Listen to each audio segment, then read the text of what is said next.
Welcome back, everybody, to a brand new Supercoach year. That is correct. We are back. 2025 Supercoach Podcast. Bigger, better than ever.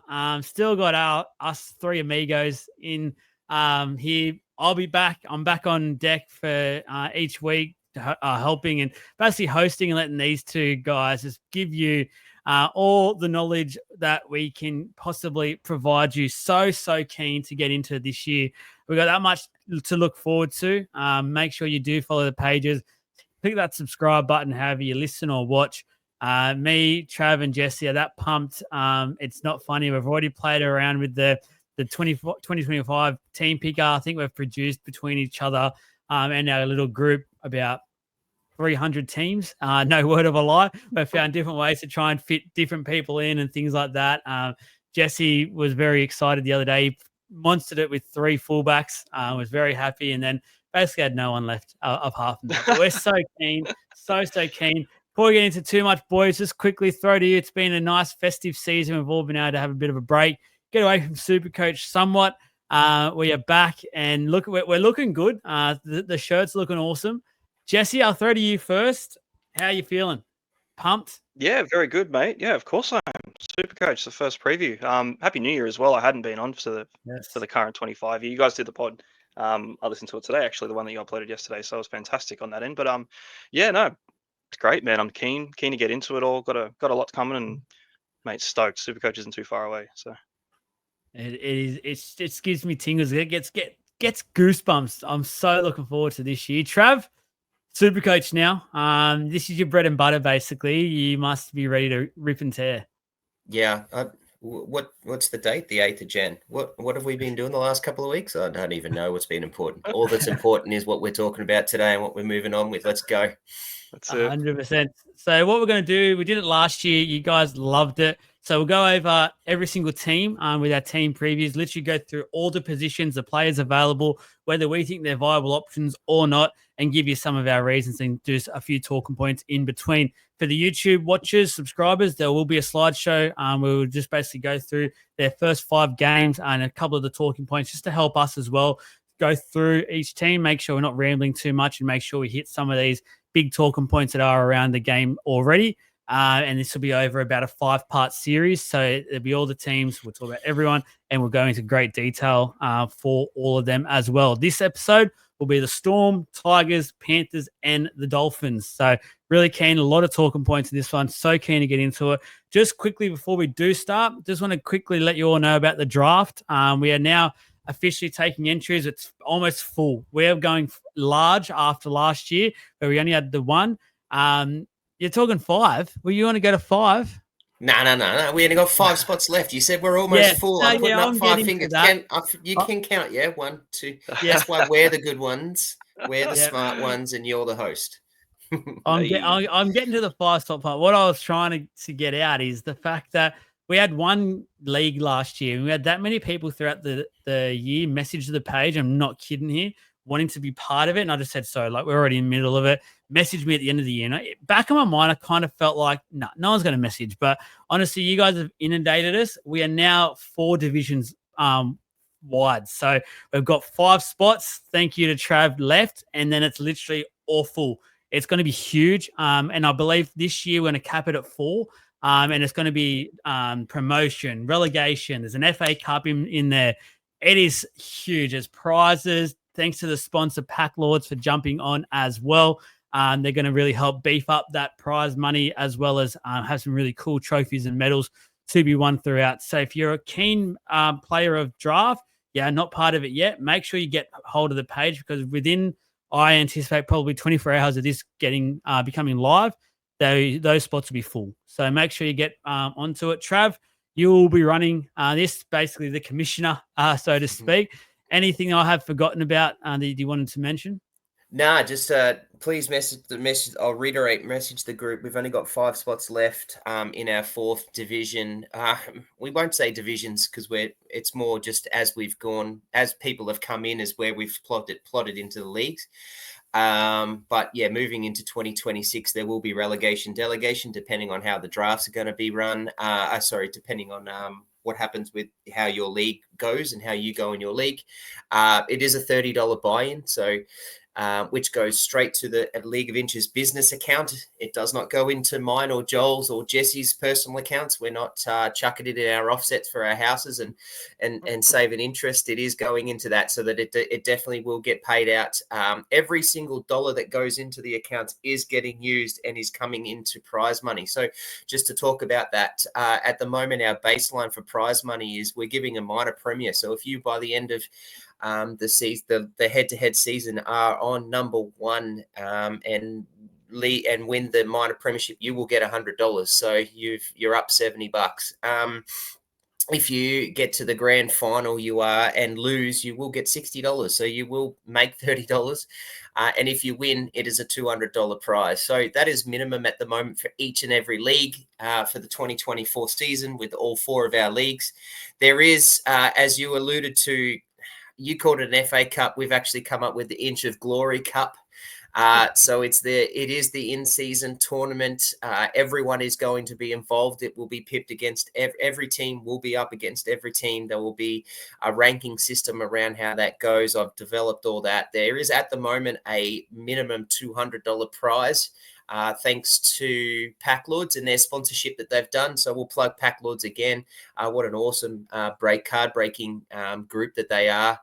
And that's a minimum $200 that everyone is in for the chance. So if you win your league and then you are the lucky inaugural Inch of Glory Cup winner, you're up $400. That's not bad for a $30 investment. So we only need 5 more teams, guys. Get involved. It's going to be awesome. Drafts will be around February. We'll work with the league. So it's it won't be whenever any of us are available. To be making sure that everyone in that league is available. So we'll work it. So if that's a Monday night, then that's a Monday night, whatever. But we'll make it work and we'll make everyone there. And we'll go from there. It's bloody exciting. And the last reason why we are doing a fee.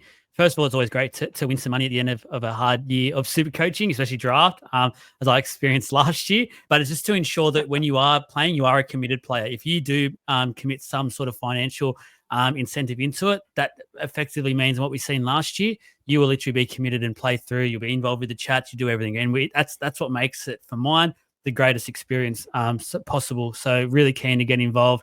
As Trav said, please message the page and we will rip into it. Before we move on, just quickly, Jesse won the inaugural draft. I'm sure he was waiting for me to somehow drop it in.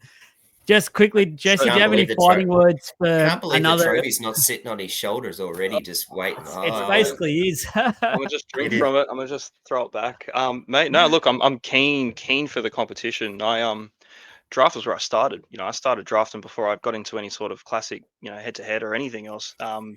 It was all about the draft. So I was super keen last year when the draft got introduced, and I was even keener when I took it home. So yeah, introduced another 3 leagues into it, promotion, relegations, mate. I'm stoked. I can't wait to get another trophy and back this one up. You boys got some competition now. Welcome to the big leagues, boys. Oh, wow. And the final thing, just on Packlords as well, they are also jumping on for the Supercoach side of things. They'll be giving us every fortnight $20 voucher towards their pack breaks, I think it's called. I'm not too familiar with the lingo. I'm still getting used to it. But they'll be giving some credit and we'll be able to win that through our Supercoach members, and we'll let you know a bit more about that over the next couple of weeks. And for the draftees, we will be mentioning a bit more within our Supercoach podcast on a week-to-week basis in season. So it's also a good way just to be able to stay relevant, stay in, getting mentions on the podcast throughout the year, and then gloat to your mates. So look at me, I'm winning, things like that. So look, without further ado, let's get straight into this. We're first of all going to get into the Melbourne Storm. So as I mentioned earlier, YouTube watchers, you'll be able to see the podcast on your screen now and the actual notes that we've got. So again, the first 5 rounds it shows and a few of the talking points that we will get to throughout this podcast. To help you and to help us stay on task, basically. For the podcast listeners, all good. I'll literally go through it now so you don't miss out, and you'll listen as we go. So the first 5 rounds for the Storm, round 1 is the Eels at home. Round 2, the bye. Round 3, Penrith at home. Round 4, the Dragons away. Round 5, Manly away. The big talking points that we will get through, and there's plenty more other than these. Is Jerome Hughes now elite? Perhaps good value at 616K. Jack Howarth, the man pictured, is he the go-to centre mid of the year? He is looking like an absolute tank. I cannot froth that picture enough. And just to let the listeners know, you'll be seeing that picture a hell of a lot more throughout the year, no doubt about it. Harry Grant, is he worth it? We will talk about that very, very shortly, actually. And should we be wary of the early draw? Obviously, the buy in there, and there's a couple of good teams there and a couple of teams that you don't really want to verse them away early on either. So we'll get into that. So straight away, let's talk about the hooker position when it comes to the Melbourne Storm. So there's two options available in the Supercoach app for the Melbourne Storm. First one's Bronson Garlick. He's a hooker /2RF, 260K. And Harry Grant, 691K. And basically at the elite go-to hooker in the game this year. Just quickly as well, just note, you might think, some of these prices seem a bit cheaper. If you haven't caught up to it yet, Supercoach, because of the flex option now, have made some of these prices a little bit cheaper just to offset the extra money you will need to get that flex player. Jesse, I'll go to you first. What are your thoughts around the hooker options at the Storm? And I guess the question for Grant, is he worth it? Yeah, well, the hooker options at the Storm, there's really only one. I don't even really think you can count Bronson Garlick as a backup hooker, because you just imagine that Wishart will plug the hole anyway. So it really just leaves him as the only viable option. And like 691K, he's essentially the best of the best as far as the hookers go in general. But it's funny, like you look at the stocks for the hookers now, and like I'm very content going cheap at hooker, and I've done it for a little while. But last year he was 750K. You started with him. So you know what I mean? Like you look at that perspective, you started at 750 with him, but now at 691, not really getting much of a look in. So it kind of throws it a little, because it seems like the value of hookers is coming down, even though obviously he's got the massive amount of upside. So I think if you're going to spend big, like, last year we had Cook and Little both top it out, but now in the same club, neither of them are viable options. So the divide between the best and, the rest, it's gotten even further apart. And I think Grant kind of does stand out at that top. But even still, even at 691, which is great value for him overall, I still don't think it is. Not to start with. That's my opinion. I think he's one of those later in the year kind of guys. I think he's one of those hookers that you try and get in, you strive for. But obviously, Origin comes around pretty quick. Their buy's quite early, round 2. So I don't know if I'd be spending that much in such a low upside position to begin the year with. But yeah, he's definitely like a, develop your squad, get the coin, get him in later on kind of player for me. So, yeah. Trav, what do you got to add on the hooker situation at the Storm? There isn't a hooker situation. It's all Harry Grant, and the only reason Harry Grant's not the hooker is because he plays Origin or is injured. So it's as simple as that. And then as Jesse has expertly said, it's probably Tyron Wishart that comes through and plugs that gap, depending on what other holes need to be filled. Bronson Garlick did play a couple of games at the hooker and did a good job, but yeah, he won't play that spot for us unless we really need him to. I don't hate anyone or don't hate the decision of playing Harry Grant and starting him as your hooker at 691. That's good value. That's great value for Harry Grant. There was the cheapest he got to was 602K. That wasn't until round 21, back off the Origin, a couple of slower minute games that he's played, and some injuries and things. At the end of round 8, you were able to get him at 654, which was a pretty good price. That was last year because of a slower year. Harry Grant sort of tends to have a bit of a slower year. I think with the start to the year with the bye and then the Penrith game, Penrith being Penrith and what we have, I think that's a concern. I wouldn't. Jesse's exactly right. I'm not going to put 691K into a Harry Grant in my hooker. I did have Plath in as a hooker spot, but I'm going to change that because I just don't see the value of putting. I just don't see the money being put into hooker just yet. And I think there's actually two really good rookie options to go there, but I don't hate the Harry Grant choice. If you just want to plug and play and say, yep, let's go and just deal with the bye round 2, I don't hate it, but I think there's better value in the competition. Yeah, the bye definitely hurts. The bye is definitely for mine a valid reason. And the Penrith game, the game after, just see how things are going. There's no doubt Harry Grant is the elite option when it comes to the hooker position. But I think what Jesse said a bit earlier as well, like I'm pretty content in that at the moment with my thinking. There's a few very good cheap options, which I know most super coaches out there already know about, and we don't need to go into that too much. We'll do that when we get to those teams. So it sort of feels like you can easily get 2 hookers for the price of Harry Grant, actually still save a bit of coin and feel like you're probably not going to do too badly in terms of miss out on too much early, and then perhaps look at the Grant option. But then by that time, you're looking at Origin, things like that. So it's really about timing your run, because you look at last year, there was the back end of his year, he got 3 scores in the hundreds. So he's definitely a really good option to make sure you watch and just time that run for Harry Grant, because he's always going to be able to get to those big 100 scores, which, to be honest with you, not many hookers in our game can do that at the moment. So that's a luxury to have, but at the same time, you got to make sure you get him at the right time. You're not wasting coin in doing so and losing, I guess, cash elsewhere. So, Jesse, you're smiling. Yeah. Oh, because you were just to fast forward a little bit there.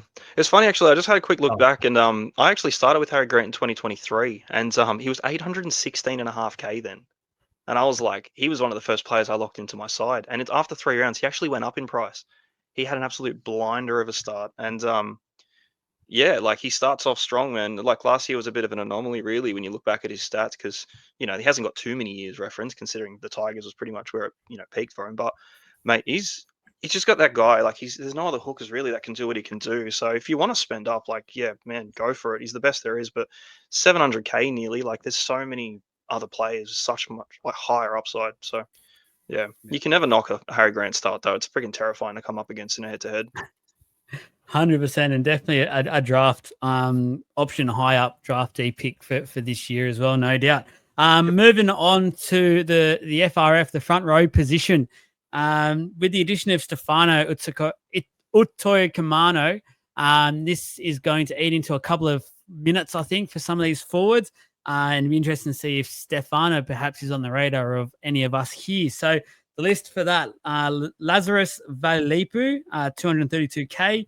Alec McDonald, 2RF dual, 341. Tui Kamakamika, 342K. Nelson Asafa Solomona has 2RF dual as well, 363K. Christian Welsh, 400K. Josh King, 488K. And Stefano Utoikamanu, 529K. Trav, you look at your front row options. Obviously, Stefano, huge signing. Is he or anyone else here tickling your fancy? I am very intrigued by Stefano. Have watched very keenly over the preseason. I think he's someone ready to explode. He played 24 games last year for an average of 54 for the Tigers. That was on average of 50 minutes a game. Points per minute was 1.1. So I think that's freaking great for a front row forward. In my opinion, at that price, I think he's going to do that as a minimum. If not, well, I think we can chuck another 5 to 6 points. I reckon he's going to jump into about that 60-point average, I reckon. And I'm pretty confident in that. So I think that's really good value at that price. The only other one, look, there's 2 that I'm eager to see.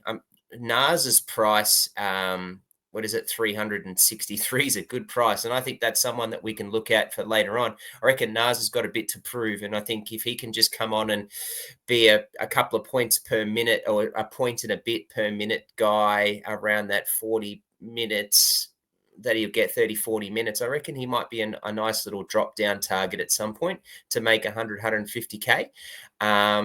So he's on the watch list. The other one that is on my watch list is Violepu as a rookie. And I have him currently in my front row as a rookie. I think the price of 232. He was blooded a bit last year. He played in the grand final. Obviously, he needed to because he replaced Nas. But I think there's a need for him. Yeah, I'm pretty keen on him, and he's definitely on a watch list as well. So, yeah, just watch him for a rookie. Jesse, thoughts around the front row position? Man, I really like Stefano. I think Trav's pretty much nailed it. I reckon he's going to be a 60 average guy as well. And I think the Storm are really going to get the most out of him too. They did it with Blore, you know what I mean? Like, they're getting these guys from the Tigers, great potential, and they just unlock them. Like, they just come through and they just hit another level. So I reckon he's just going to honestly hit the ground running. I have that feeling he's just going to be an absolute world beater. So I have tossed the decision around as well, like putting him in the side, and it looks good. You know, when you just like put a player in and it just feels right? He kind of has that about him. But the only thing that sort of throws me a little is, like, again, there is the round 2 bye. And he's basically the same price as Tino. And when you put the two together, it kind of goes, like, I feel like I should be going Tino instead. So no knock on him. He's just unfortunately priced 2K under him. And I'm just like, well, I know who I'd rather have. But no, I think he's great, man. I think he's going to be good. And I don't see his price dropping. I just think he's either going to hold or probably pip a little. But yeah, it's pretty steady for him there. I'm not too keen on all the other guys, to be fair. I think they're all priced pretty well accordingly. Josh King's lost his jewel, unfortunately. He was a great draft asset last year for me, but there's a few other guys. They kind of just do their shift. But yeah, Valepu, he's that rookie guy that, if he does get a spot, like at 232K, you really can't go wrong. But again, you hope he does a little bit more than, 20 points here or there. But again, with the flex, it's not as critical to have to worry about these guys just killing you on the rescore, but for your loops. But man, there's a fair few there, but I don't think there's too many viable options besides what Itokamano could actually do. So, yeah. I'll ask you, Trav. You are obviously the Storm fan, and I know you're very big on Stefano. I'm going to say I'm not as keen as you two on him. I've got a reason here behind it, and I just want to know if it makes sense, Trav, because I look at these 7 options, and I can make a realistic argument for all 7 of these players who should be in the 17 on a week-to-week basis. I think there's going to be some minutes being played here, and I feel like there's going to be some minutes impacted by a lot of these because Stefano's obviously going to be playing and starting. I feel like the same with Josh King. Welsh is probably on his last legs, but we've seen him sort of float around the team for a lot of last year whenever he was fit. Nelson obviously can play that or an edge role. Tui has a great bench role. Alec McDonald's done the same in the past, and everyone's got massive raps on Valepu at the moment. So I'm a bit concerned about the minutes here when it comes to this prop middle forward position for the Storm. Am I right in having these concerns?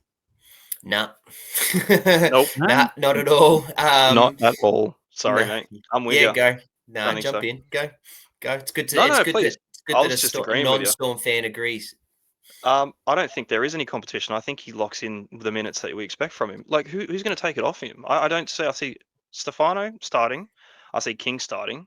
Loiera's probably locked. Welsh probably either between the two of them.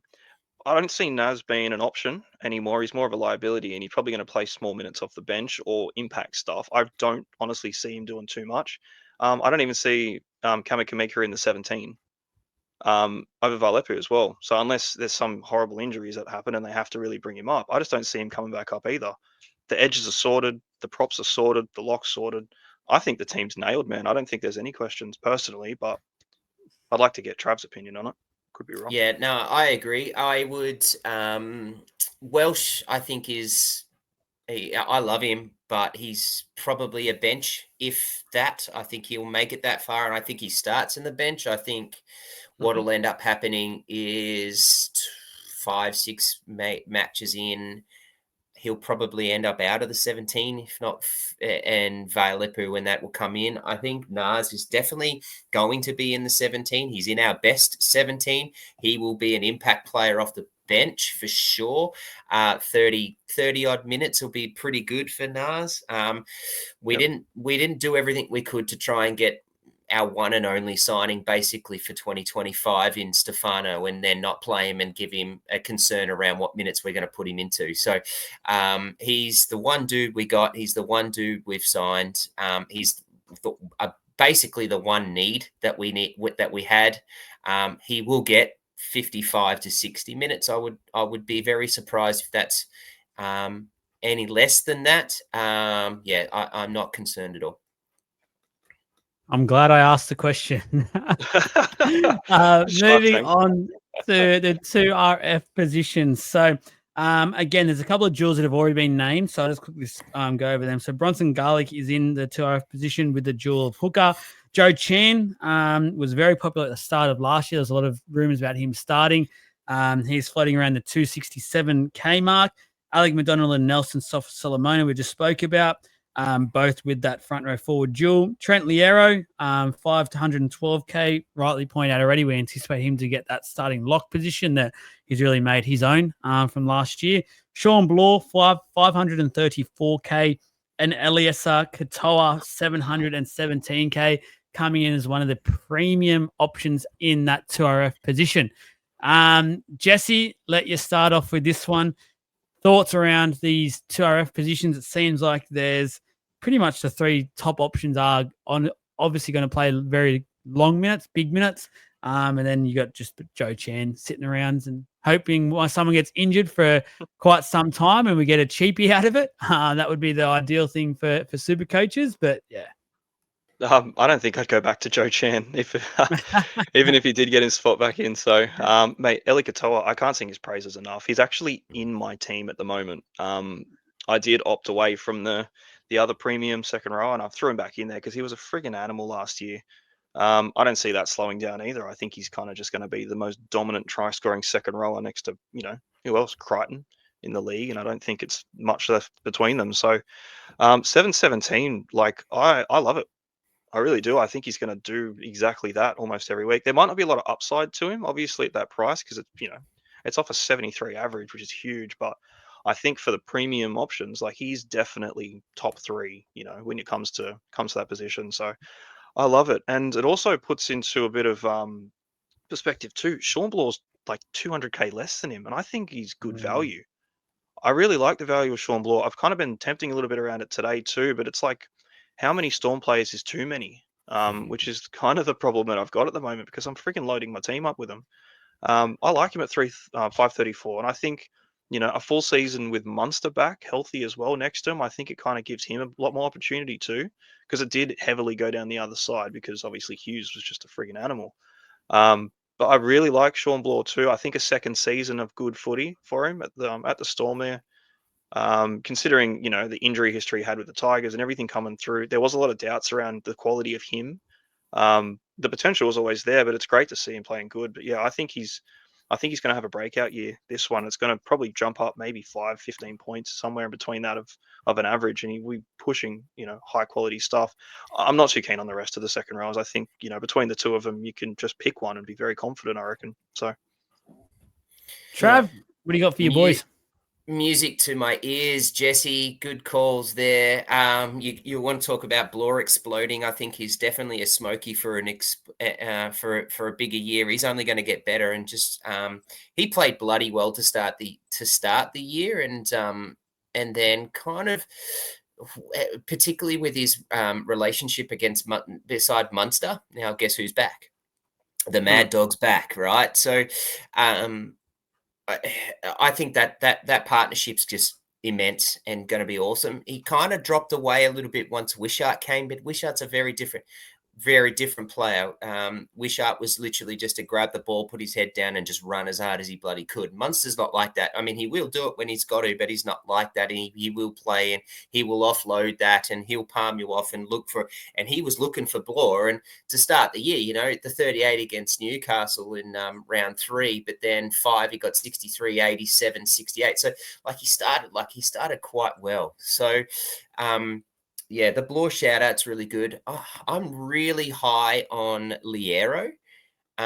Really high on him. I think he's going to he's locked down that 13 for sure. He played 61 minutes last year on average. I think that rises to around there's talk that they want to have him as a 75-8, like between 70 and 80-minute player this year. And I think that's achievable for him. He made an Origin camp last year, so he was the 18th man for the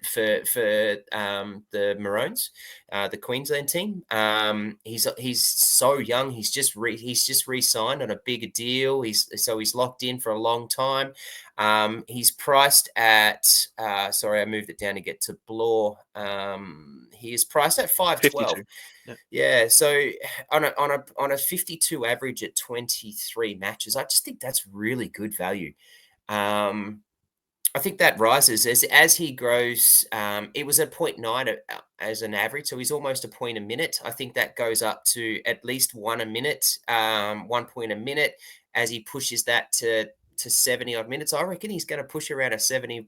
He could average 65 to 70, which is just in stupid amounts of value for that. And so I'm very high. But Jesse, you stole my point, and the point is, how many Storm players can you have? Because there's so many of them. Like, there's so many options. And we're going to talk about that in a tick with some other players. But you go through that list, and it's just there's so many dudes, and we can't have that many mouths to feed on a consistent basis to fill your Supercoach team. Yeah, I just on Liero too. Like, I think he's great. I just don't think there's a lot of upside there, even still. He scored over 60 last season 4 times. But to get a 52.4 average, exactly right. So his floor is next to, his average. Like, he's going to basically on his worst game give you a 45. And priced at 512, that's going to play pretty much every game. That's very good money. Yeah, but are you going to spend 500K on a 50? Well, I don't think he's going to get. Let's see. I think he averages more as he's now got another year in him. He's going to get at least another 10 more minutes. I think that's now going to push to 65, 70. It would be his 3rd year. Last year he averaged 50, and the season before obviously 34. Nothing too major. But I think I think you can pretty confidently lock in a 55. Yeah, he was 2nd row, and then he got moved around, and then punted to the bench, I think, for a little. But either way, I think you're going to confidently lock in a 55 for him. But I just think, 2nd row is so dense. There's so many players. There's so many upside players. And I just don't think he has it in his repertoire. If the minutes come and he's like another Yo, then Jesus, that's huge at 500. But I think if you're going to spend 500K on a 2nd rower from Melbourne, I'm going Bloor over him every day of the week. Well, there we go. That's I'm not going to make a call here. I'm going to sit on the fence. I do. Now, look, I understand. I think Liero is definitely getting better and improving as a player. I don't think he's a player that I want to spend 500K on. I think there's better options that are a bit cheaper that I might go for. I do actually think he's a nice option for later on in a draft to pick him up. He'll get you very consistent points each week. That's where I'm also probably looking at Liero at the moment. For me and my Supercoach team, I'm looking elsewhere when it comes to 2RF. I'm either going elite or I'm going a little bit cheaper and looking to make some cash with a few of my picks. So definitely can see the upside can potentially be there. I just want to make sure there's a bit more than 4 over 60 points to be able to get that, because otherwise I'm going to sit there with him plateauing around that 5, 10, 20 mark. And I'm not too keen on that option.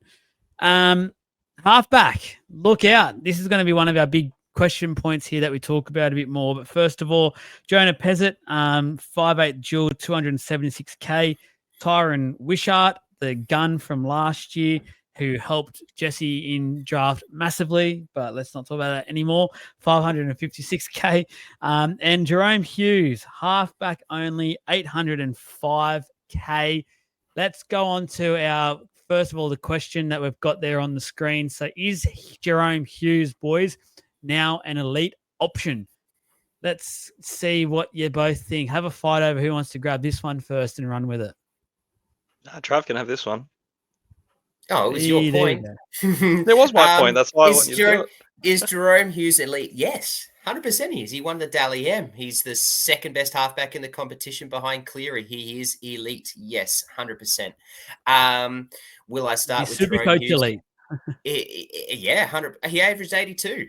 So yes, he is. In 2024, I think. What did he do in 2023? It was around mid 60s, 70-ish. Yeah. 70. So yeah. like 73. That's still very good. Sorry, 70.8. Yeah. So yeah. So like that's great number. So that's good. That's good value. Am I going to start with Jerome Hughes in my halfback? No, I am not. I do love him. Do I hold anyone against him for not picking him? Absolutely not. I can see why. I don't see a problem with it. The buy in round 2, the game against Penrith to pay 805 turns me off. That's why. That's why I'm not going to start with Jerome Hughes. I think I might be able to get Jerome Hughes.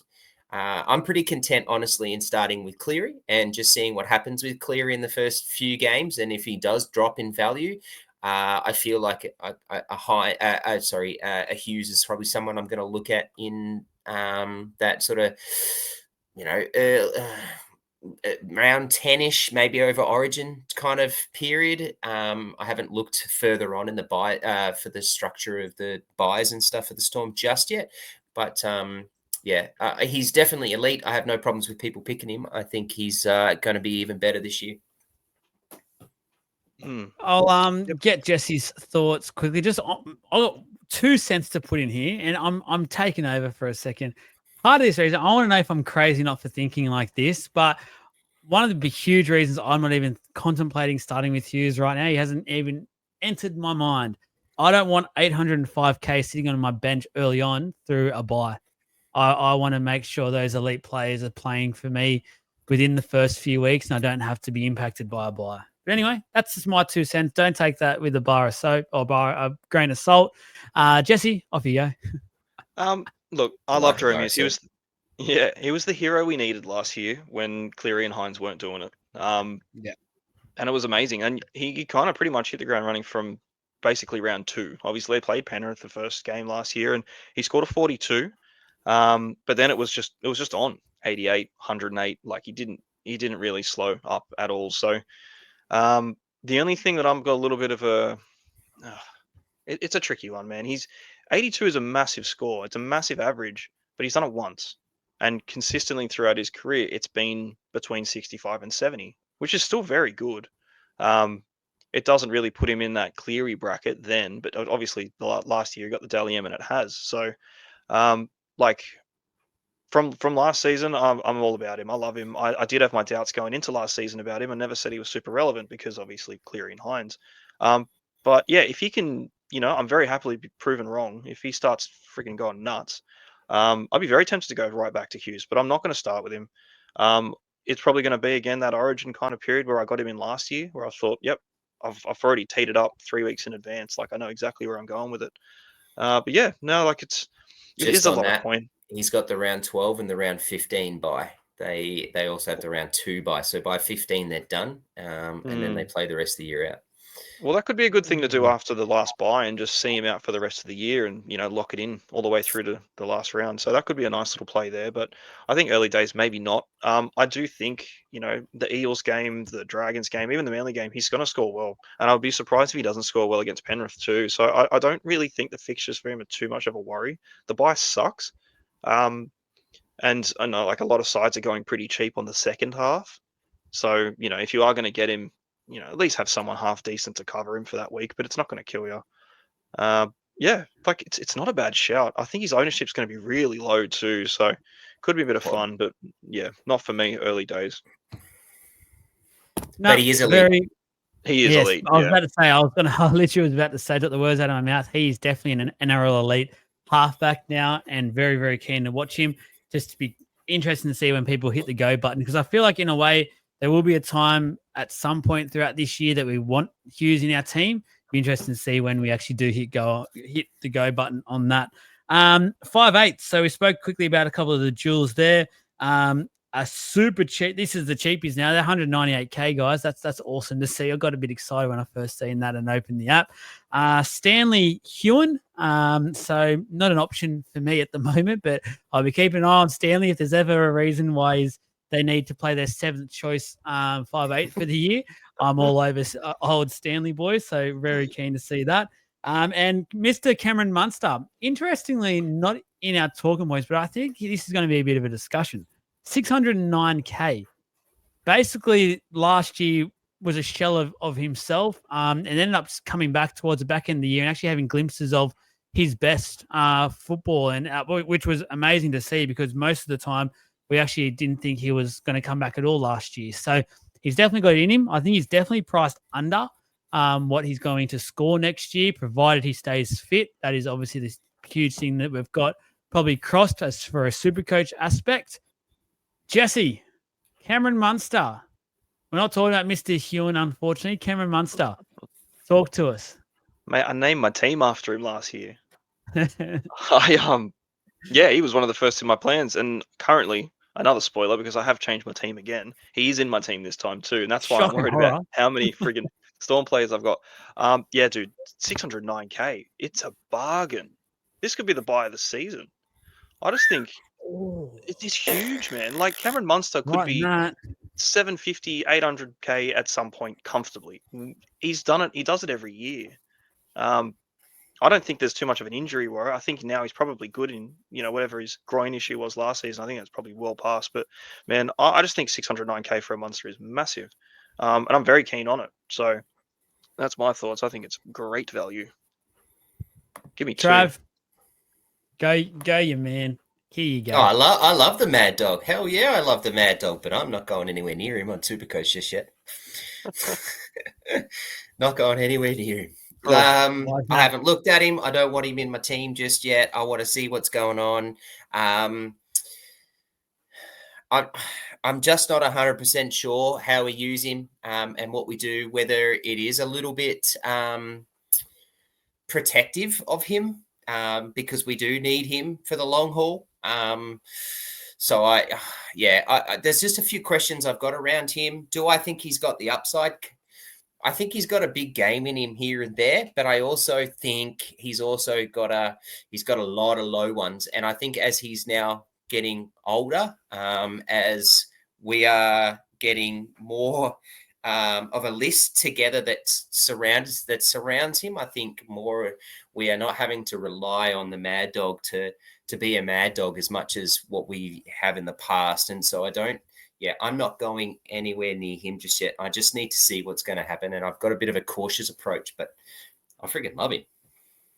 You Mad Dog, you. Honestly, you are a Mad Dog. I'm there. Part of me is very tempted on Munster. I think that is massive unders for what we know he can produce in the Supercoach game.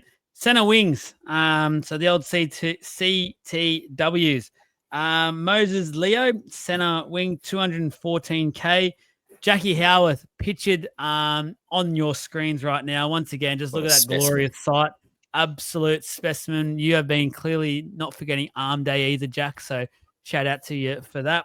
426K, the second cheapest centre wing option at the Storm right now. Just let that soak in while I go over this. Grant Anderson, 444K. Xavier Coates, 497K. Will Warbrick, 522K. Suafar Longo has the fullback dual, 527K. And Nick Meaney is the top dog here, 619K. Has had the fullback dual taken away. So he's literally only the CTW option moving forward. Trav, centre wings. Let's start with our big question here. Jack Howarth, is he the go-to centre mid option in the game? I'm not talking Storm. I'm talking in the Supercoach game at the moment. Priced at 426K.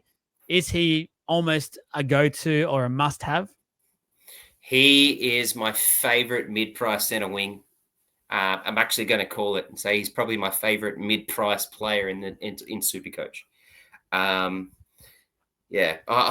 so excited for him and what he can do. 80 minutes, I think he'll get out on the centres. He's locked in a preseason now in centres. You have to think this is a dude who averaged 43 and a half points playing centre this year in a spot that he wasn't actually signed or trained in preseason as a centre. He got thrusted into that later on in the year, and that's what he was able to produce. Now he's got a preseason in it. man, give me Howarth and that muscle. Jesse, what are your thoughts around the Jack Howarth question? Initially, I hadn't really looked too far into it. I'd seen him there, and I know you guys were very keen on him, and I was kind of like, yeah, Howarth could be pretty good, and I'm going to roll over and say I'm very sold. I'm super sold, and he's confidently locked into my side now. So, at his price too, he's crazy value compared to the other boys, and I'm not really super keen. I've never really been that keen on Storm centers and wingers in general. I think they kind of just score tries and basically do nothing else.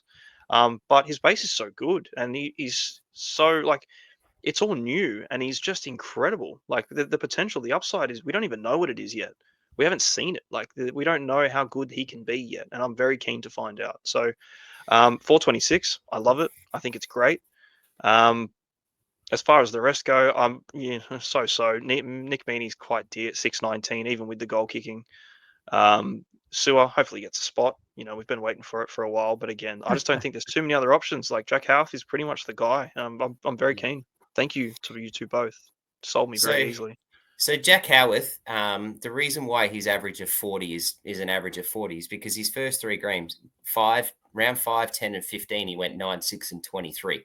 So that cost the 3 games out of the 13 that he's played cost him dearly. So that average would have been a hell of a lot, a fair bit higher. From there, he goes 62, 52, 49, 81, 64, 41, 36, 37, 71, 35. So he didn't finish strong, 36, 37, 71, 35, but he didn't need to. Like we had the season locked up. We knew what we were doing. It was get ready for finals like mode. So yeah, that's just, to me, that screams value, that screams savior, because we're struggling at the moment to pick rookies. So we need to find some middies, and here's one. Yeah, I was the first one. I'm going to put my hand up and say it. I'll put him in my first team for 2025. Saw him straight away and I thought, what value we've got there.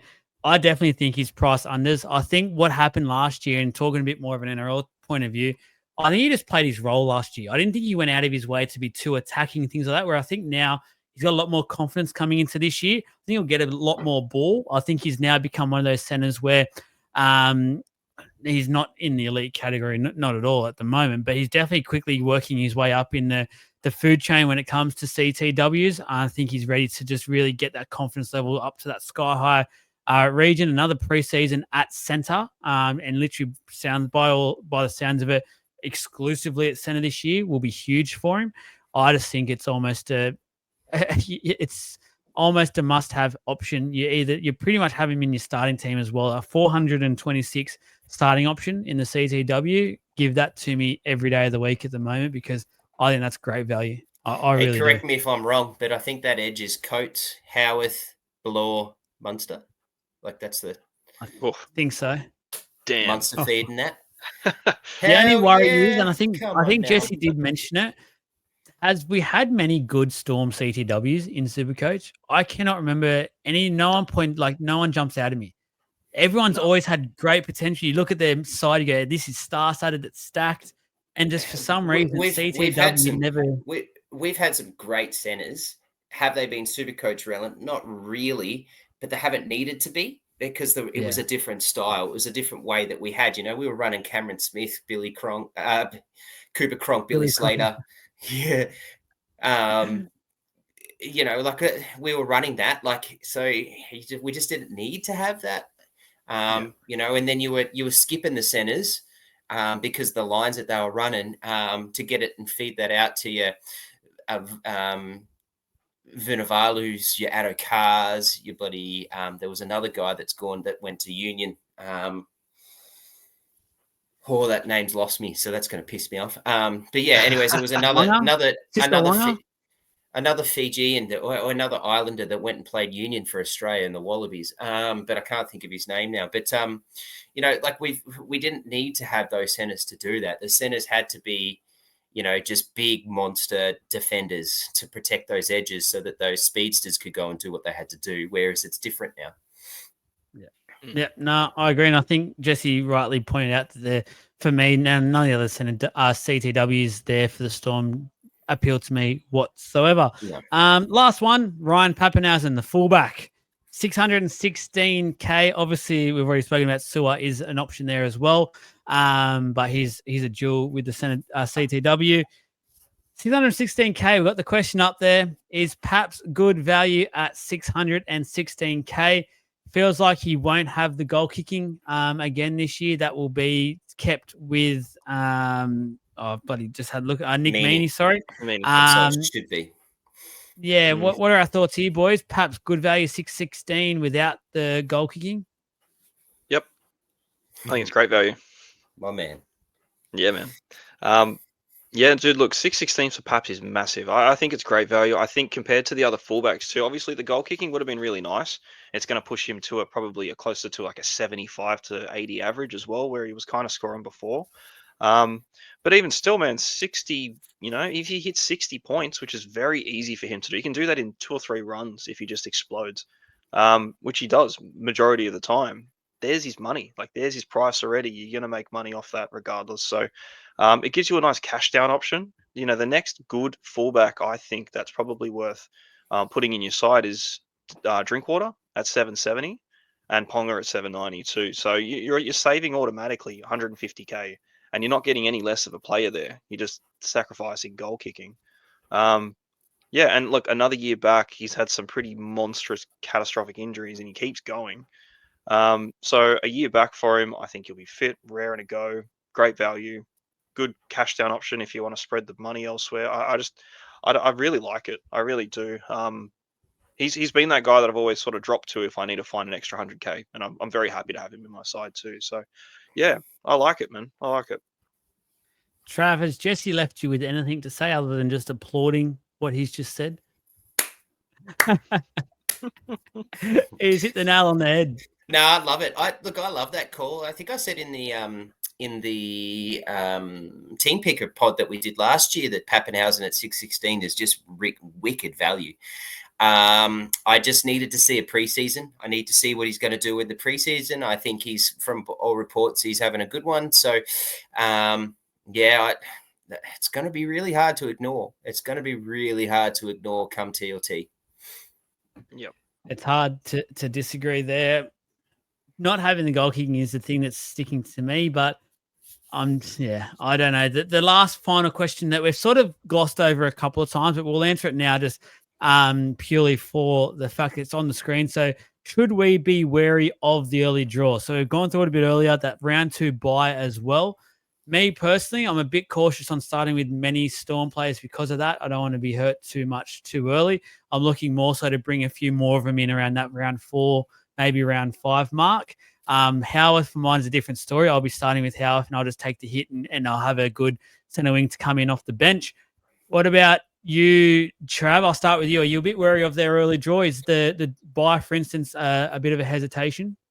Yeah, it is. And the Penrith round 3 is the next one. So as much as I've talked about how many Storm boys can we have, I think for me, I will definitely have Howarth at this point in time. I'm going to find it really hard not to start Papenhuyzen, but if I start Papenhuyzen, I'm putting him in the flex. So just to cover that round 2 bye, and also the Panthers game, I think, the round 4, round 5, as you said, the thing is that we've actually got a really good chance to have a really good look at these guys and see what happens early, and then use your boosts and things from round 4, 5, 6 for some of these Penrith boys. I'm going to find it really hard to not start you, Stefano, but I'm probably not going to, just because of that bye in the Panthers game, which gives me a free look to have a look come round 5 for him. When I can get in without his price rise, because remembering, for anyone that's new, it's 3 games. Yep. Very, very valid point. And they've got to play. You've got to get them in by that 3rd game. Go. No, I was just going to say very valid point on what you made. And I think what you also said about the little bit of gameplay there as well is it makes a lot of points. And we might even do a bit more about that as we go and just give people a bit more pointers if they are new to the game, or they have finally getting into it a bit more seriously as well, and just give them a bit more pointers around some of those little in-game sort of ways of going about things as well. Jesse, do you have any final comments on that? Are you wary of the draw? I've said it before. I think when it comes to the draws, especially early on, it's more so if you can cover them, then I'm not worried. Because they're players that I'm going to want to have. Like Eli Katoa is a guy that I really want to have. But again, the second row position in general, you have more options. You don't just have two guys that you have to worry about. So Harry Grant, I would be definitely worried about spending that much money and having one guy who's probably going to be cheap to cover him.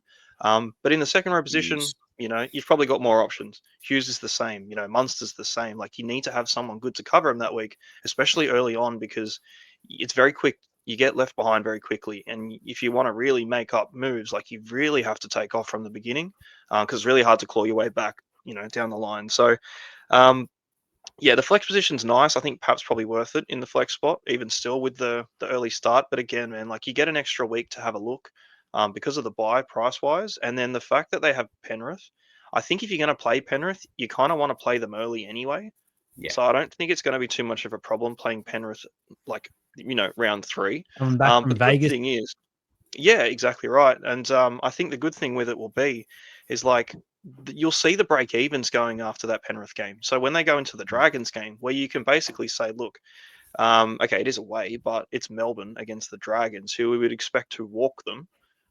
You'll know what the break evens are. So, okay, look, I can happily use. I'm going to be prepping my boost in round 4, no dramas, to be getting some Storm guys in that I don't have. What is a break even, Jesse? A break even.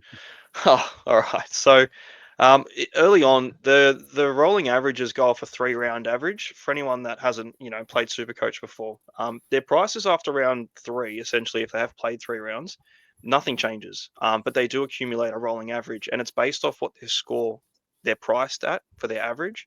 And their break even is the score they need to make to either hold their value, go up in price, or down. That's the score of their average that they're currently priced at. So, like Paps, for example, 616, if he starts scoring, if he comes out with 100 and then an 80, and then, that his rolling average right there, he's just scored, what's that going to be? Like 90 points, 85, 90 points, but he's priced at a 60. So he's going to have a lower break even because of his price and his average.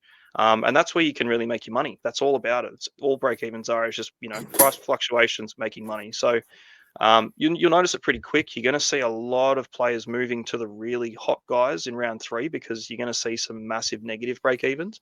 And just capitalize on the cash growth. But you don't want to lose too much.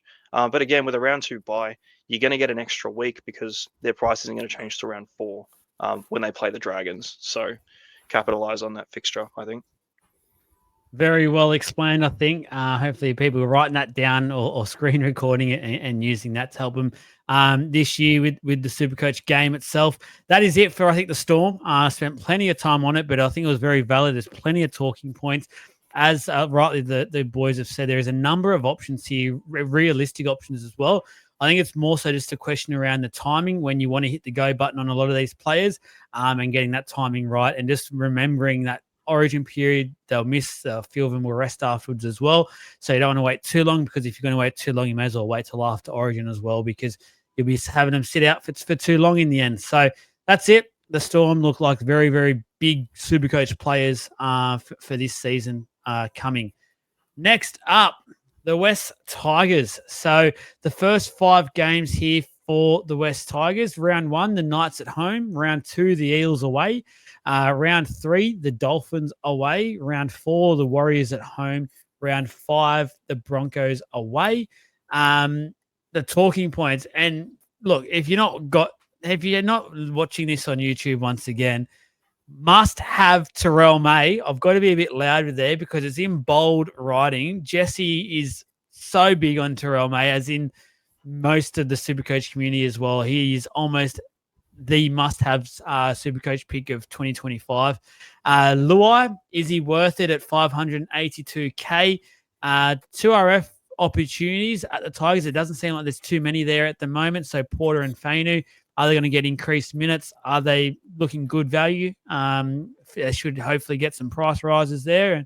And who's keen on Adam Dewey? He's got the dual 5'8" centre wing. Who is keen on him? And Lockie Galvin. Does Luai impact Lockie Galvin too much? here we go. The hooker, Talon De Silva, 355K. And Api Coruscant was definitely one of the big popular picks throughout last year at the hooker position, 612K. We had a bit of a running joke on this podcast last year. It was very much rocks and diamonds with Api. And for the good weeks that you got with him, you basically had 2 or 3 very poor weeks to come. So I don't know if any of these boys are keen on playing this game once again, but we'll ask Trav. Api Coruscant, because I don't think Silva's really an option. Api Coruscant, is he an option for you?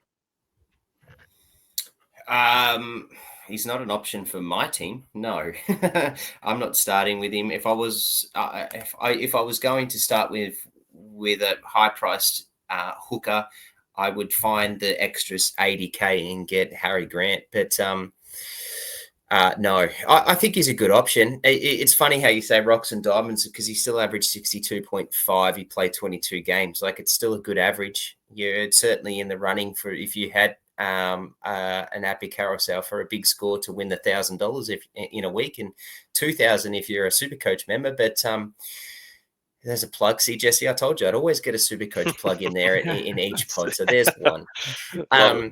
Come to the party, guys, please. Yeah, he's not an option for me. I like him. I think he's a solid player. He's just not my type of hooker that I like. Yeah, I didn't give you much on that, but yeah. I didn't want to run. There was a few jokes that could have been made at the end of that, but I didn't want to go there. I think me and Jesse had the same thoughts. Jesse, take us away, please. Oh, man. So many people love him. I ran with him for 4 or 5 years in a row in draft. And it was great. At Penrith? Absolutely not. I was having a great time. But look, I'm not a fan anymore. I really don't think it's worth too much. Like, I know the upside is huge in some games, but missed tackles, sin bins, missed conversions. There's too many negative stats in his repertoire, and I don't like it. He's got a 30 in him far too often, backed up by a 95, and then back to a 30. So it is a 62.5 average. Or a 20. Yeah, exactly right. So he's got a floor on him. And those games he's been binned. And he got binned so often. So it's like... Is he the goal kicker again? I don't think so. Dewey is a much better kicker than him. Dewey's a fantastic goal kicker. And that's why I put that in there. Because if he loses the goal kicking, there's half his upside. Yeah. Depending on how the Tigers go and if they really do turn a new leaf with this new club that they've half built, it could be pretty good, man. Especially with Terrell May. Like, if he's feeding Terrell May, there could be a lot of points in there for him at the same time. But look, he's going to be a very, very popular pick in the community. I think a lot of people are going to go straight back to Api as the second elite, because it's going to go pretty much Grant Api as far as the top two go and, the pedigree of things. But yeah, he's just not for me. Too volatile, way too volatile. Yeah, no, hard to disagree with any of the points that you two have made. Front row forward for the West Tigers, Chris Fagutu. I'm sorry about the pronunciation. 198K. Jordan Miller, 232K. Royce Hunt, 249K. Nice little cheapie there. Dave Clemmer, he's still going. 366K. Completely forgot he was actually still playing in the NRL for a second there. Alex Twal, 432K. He has a 2RF dual as well. Fanul Pole, 440K with the 2RF dual also. And Terrell May, the man pictured, bold riding, 597K for a front rower. We are all basically locking him in as a must-have. His points per minute is insane. Anyone that's played the game now knows he's just an absolute monster. By all reports, he should be getting almost as many minutes as humanly possible on a week-to-week basis at this club in 2025. Music to our ears. Jesse, front row forward. There is probably two to talk about here, but let's answer the question first. Terrell May, you made the huge call. It's not really a big call, but anyway. Terrell May, talk to us. Mate, he's the first player I put in my team every time I rebuild it. With confidence. There's no ifs or buts. So he's the absolute 100% lock-in. I think yeah, he's probably one of the first times, besides buying like Payne Haas or any of like the top dogs, that I'm happily spending 600K on a front row forward, thinking this is incredible value. But it really is. I think he's going to get, he's obviously going to get massive increase of minutes. His points per minute's already ridiculous. I think he's got a lot of he's got a big point to prove now, obviously, with the whole thing that happened at the Roosters, and he's spoken about it himself if you want to go listen to his thoughts. But man, it's just screaming points, and everything is right. Everything about this, the stars have aligned, and couldn't be keener. If you don't have him in your side, you probably should. So, Trav. So last year, 1.3 points on average points per minute. We're all talking that he's, and all the talk is that he's going to be a 70, 80 minute player. The 2 games that he played more than 70 minutes, he played 75 against Queensland, got 106. North Queensland, he got 116. He played 80 against the Bulldogs. I repeat, what team did I just say? Bulldogs. The Bulldogs, which was at that point the number 1 defense in the competition. He played 80 and got 110. God. He's got those minutes in him. The Tigers have got to do it. They've got to play him. They have to. There's no reason that they can't. If they don't play him 70 minutes, freaking, I'll be putting a petition out to say sack Benji Marshall, because it's just ridiculous. He has to. He has to. And what's even better and more exciting about this is that he's got LOI, who's a selfless player. So LOI will find him. Galvin is a selfless player, so Galvin will find him. Api Coruscant is a selfless player, although he makes stupid mistakes. He's a selfless player, so he will find him. Terrell May will be the first receiver so often, and if he's not the first receiver, he will receive it second or third. I don't care when he bloody gets it. He's going to get it more than he should average more times that he catches the ball as a receiver in a set, at least twice, than he shouldn't. I think he should be getting that. It's just exciting times. Plug that man in. I will say, what is a little bit annoying is that he finished the year last year at 512K, and he's now 597. I just look at that and just think, God, that's annoying. He's just risen 80K. I'd love to have had him at 512. But yeah, that's just me bringing up a stupid thing. But you've got to have him. That's dirty talk there, that 512 price tag. And just with the picture that people can see there, he looks like, to me, starting to grow a fro. If that's the case, if he starts 2025 with a fro, shut the gate, shut the front door, shut the gate, shut everything. Honestly, lock him in your side. You have rocks in your head if you are not starting 2025 Supercoach season. Buy a shirt. And buy a shirt while you're at it, please. There is a second option that I want to get excited about as well here, because Royce Hunt, 249K, looks to have a lot of increased minutes now at the Tigers. Will play, whether he's starting or not. I still anticipate him to get 2 stints now at the West Tigers, and get some quality minutes out of this mob. Jesse, talk to me. Royce Hunt. Royce, the choice. My first cheap front row option. Man, 100%. I almost put him in my team as fast as I put Terrell May in, just because I need someone cheap, and he's the only one that I really like. He's going to get more minutes. It's not hard to make 25, you know what I mean, unless you're Sam Hughes of 24 with all the expectation. But I don't think he's going to be the headache that we kind of got out of Sam Hughes. He very well could be, but again, I don't think it matters too much. I think there's a lot of upside there. He's a good player. He just needs more minutes. So I think, especially at the Tigers, like, you look at the players that we've got to choose from here. Pole, Twal, Clemmer. There's not really too many options. So I don't see how he doesn't get a good stint. Well, 2 at least reasonable ones. So yeah, and that's the thing at the Sharks. It's when he was there, they had 5 or 6 literally viable options to start on a week-to-week basis. They're all similar players in a way that they sort of wanted to play more that consistent role at the Sharks. Where at the Tigers, as you rightly just said, they don't have those options. He will literally be needing to be playing 40 to maybe 50 minutes a game. He looks a lot fitter. I know it's a preseason. Most players come back looking fitter. He does look at it, which is a huge thing to say for him, but I'm huge on Royce Hunt. Trav? Oh, yeah, no, you just touched on what I was going to say. At the Sharks, there's been talk for a while now that Reece Hunt's got talent. He just couldn't get on the field because the Sharks team just had the options and it wasn't there. He played 16 games. He still averaged 25. He averaged 24 minutes. He was averaging 1.1 points per minute. So that's pretty bloody good for a team that was loaded. The Sharks are loaded. Right. And he had to leave because they just got AFB. So there was even less minutes again. So he's left and made a good option. The Tigers have picked up a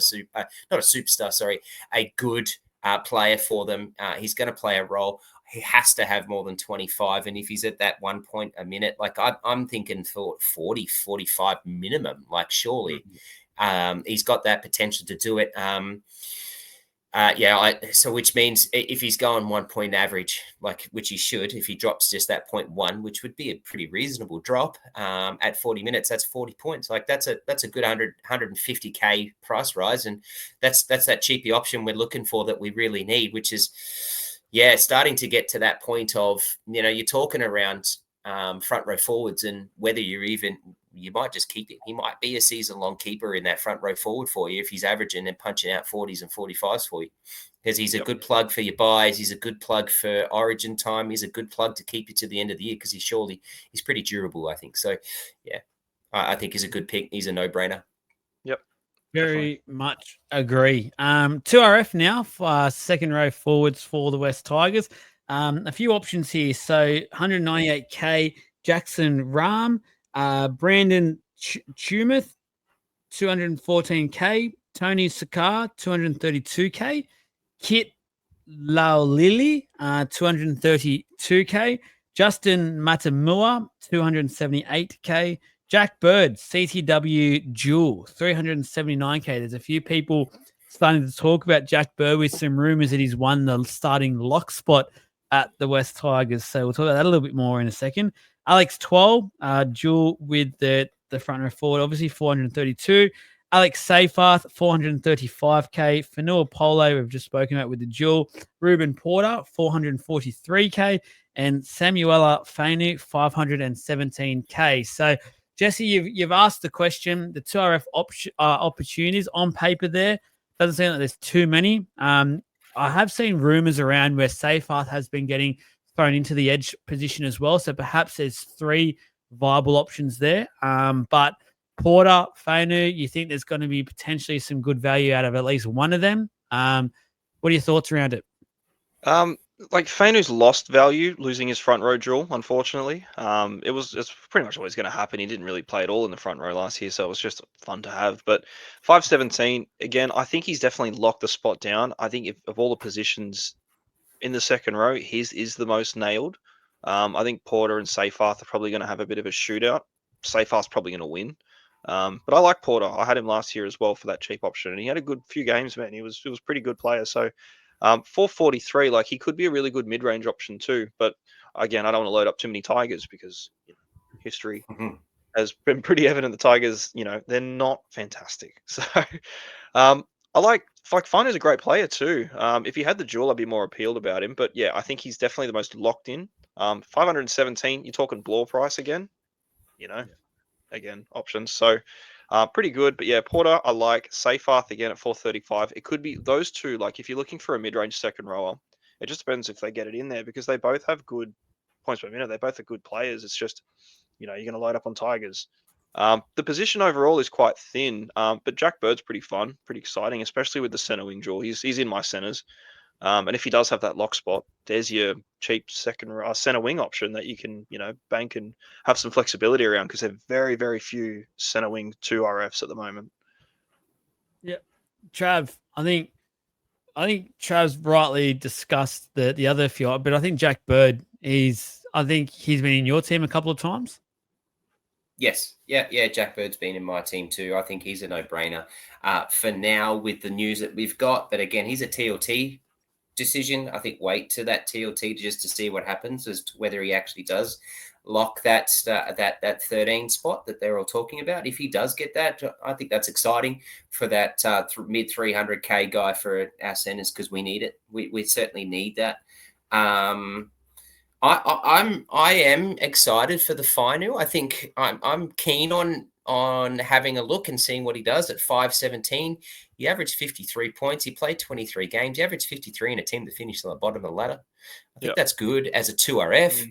I think that's really good. I don't think the 2RF FR, I mean, the dual is it's annoying, but it's like, I don't think the lot there because there's not too many dual 2RF FRFs at the moment that are viable anyway. So, and I'm not looking at nothing anybody at this point early. So, I don't really think that dual is overly important. So I think it's a good choice. I think you've touched on it as he's certainly someone to keep an eye on. I can foresee people picking him. I think there's improvement in him for sure. Like last year, he averaged 71 minutes. He's probably going to be that 71 minutes again. I think his point per average will go up a little bit more, which was at 0.7, which is pretty good for a 2RF. It's not elite. You know, there's the elite guys and your Katoas and Crichtons and things, but that's pretty good for that value. So he's definitely a watch. I don't hold anything against anyone starting him either as a bit of a pod play. But yeah, he's not on mine, but he's a watch. And that's about it. I mean, I'm not interested in Porter at all. No,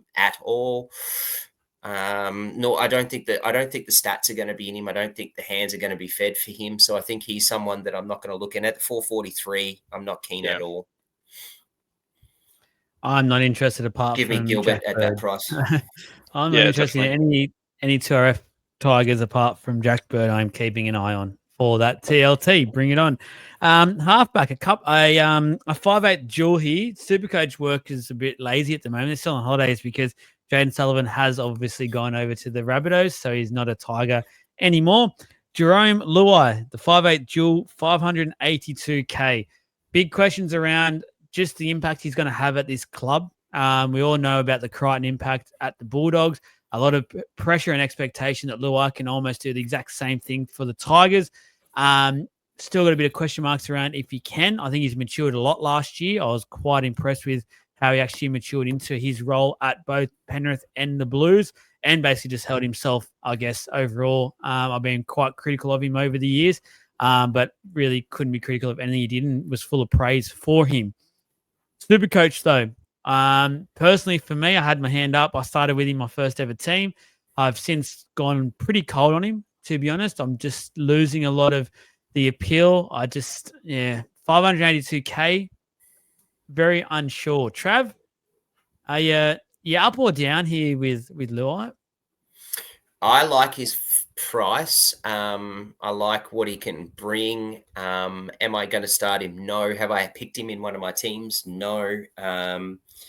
I'm not going to play him. I can see I've seen lots of teams with him. I think that's a really good, I don't mind the choice, but I just don't like it. I don't like that cost. If I'm going to spend money on that as much as what I said in the Storm game, I'm paying for Munster instead because I know what I'm going to get at it, as in I've got the upside for that. I think Luai's going over there to be a marshaller. I think Luai's going over there to set a culture.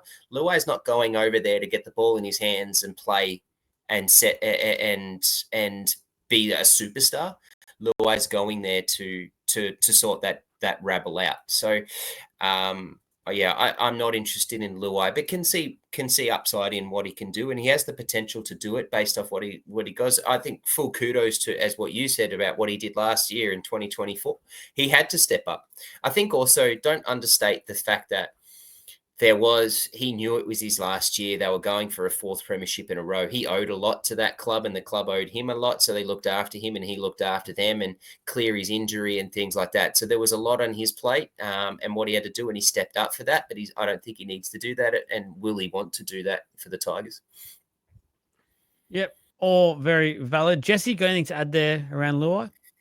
Not really, to be fair. I think Trav's covered most of it. Like, he was very impressive last year when he had to be. Tigers gonna be a whole different story. I haven't really humoured the idea of him too much in my side just because of the price, and obviously Munster's right there. But look, I'm very keen to see how he goes, though. I could be very tempted for it. He's never been super relevant, but again, playing 5'8" next to Cleary, you're not really going to get too much of the chance to get stat padded like he does. But either way, man, it's his team now. He could do anything, so very keen to see how he plays.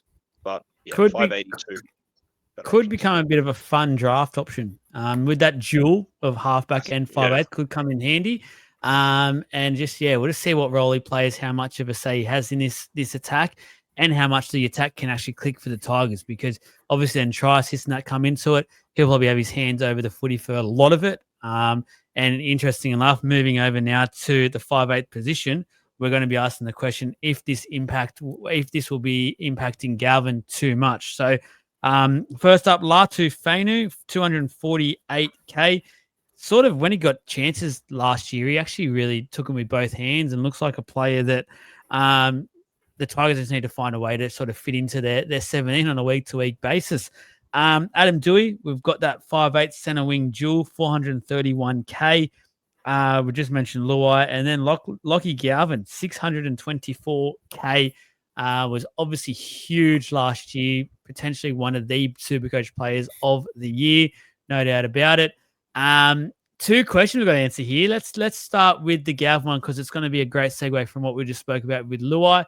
I'll let Jesse, you answer this one. How much do you think this Luai addition will impact Galvin, if at all? I don't think it does really impact him too much. Obviously, he didn't have too much of a half partner to work with last year, so he kind of did a lot, but I think he just does a lot anyway. I think he's just that kind of player. He's bloody quality, man. If anything, it's going to give him more opportunity to do more. And we could see a second year of Galvin absolutely eclipse the average that he scored and push to be the best 5'8" in the comp, because he almost is, man. After 1 year, he's a freak. God, I wish I could start with him again, because last year he was my second 5'8" from round 1 to round 27, and I loved it. So 624, it's a lot of money. Man, if you've got it to start him, my goodness, props to you. I don't have it myself, unfortunately, but God, it'd be so good. I think he's fantastic. I can't wait to see him again.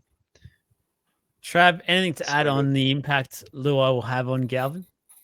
No, I don't think Luai has any impact in terms of negativity on Galvin. And if anything, as Jesse said, it's only going to get better. And I think Galvin's natural progression, is what he showed, is only going to get better. So I think putting Luai there, plus his natural progression, holy crap, Mike, this is a dude that's got untapped potential. And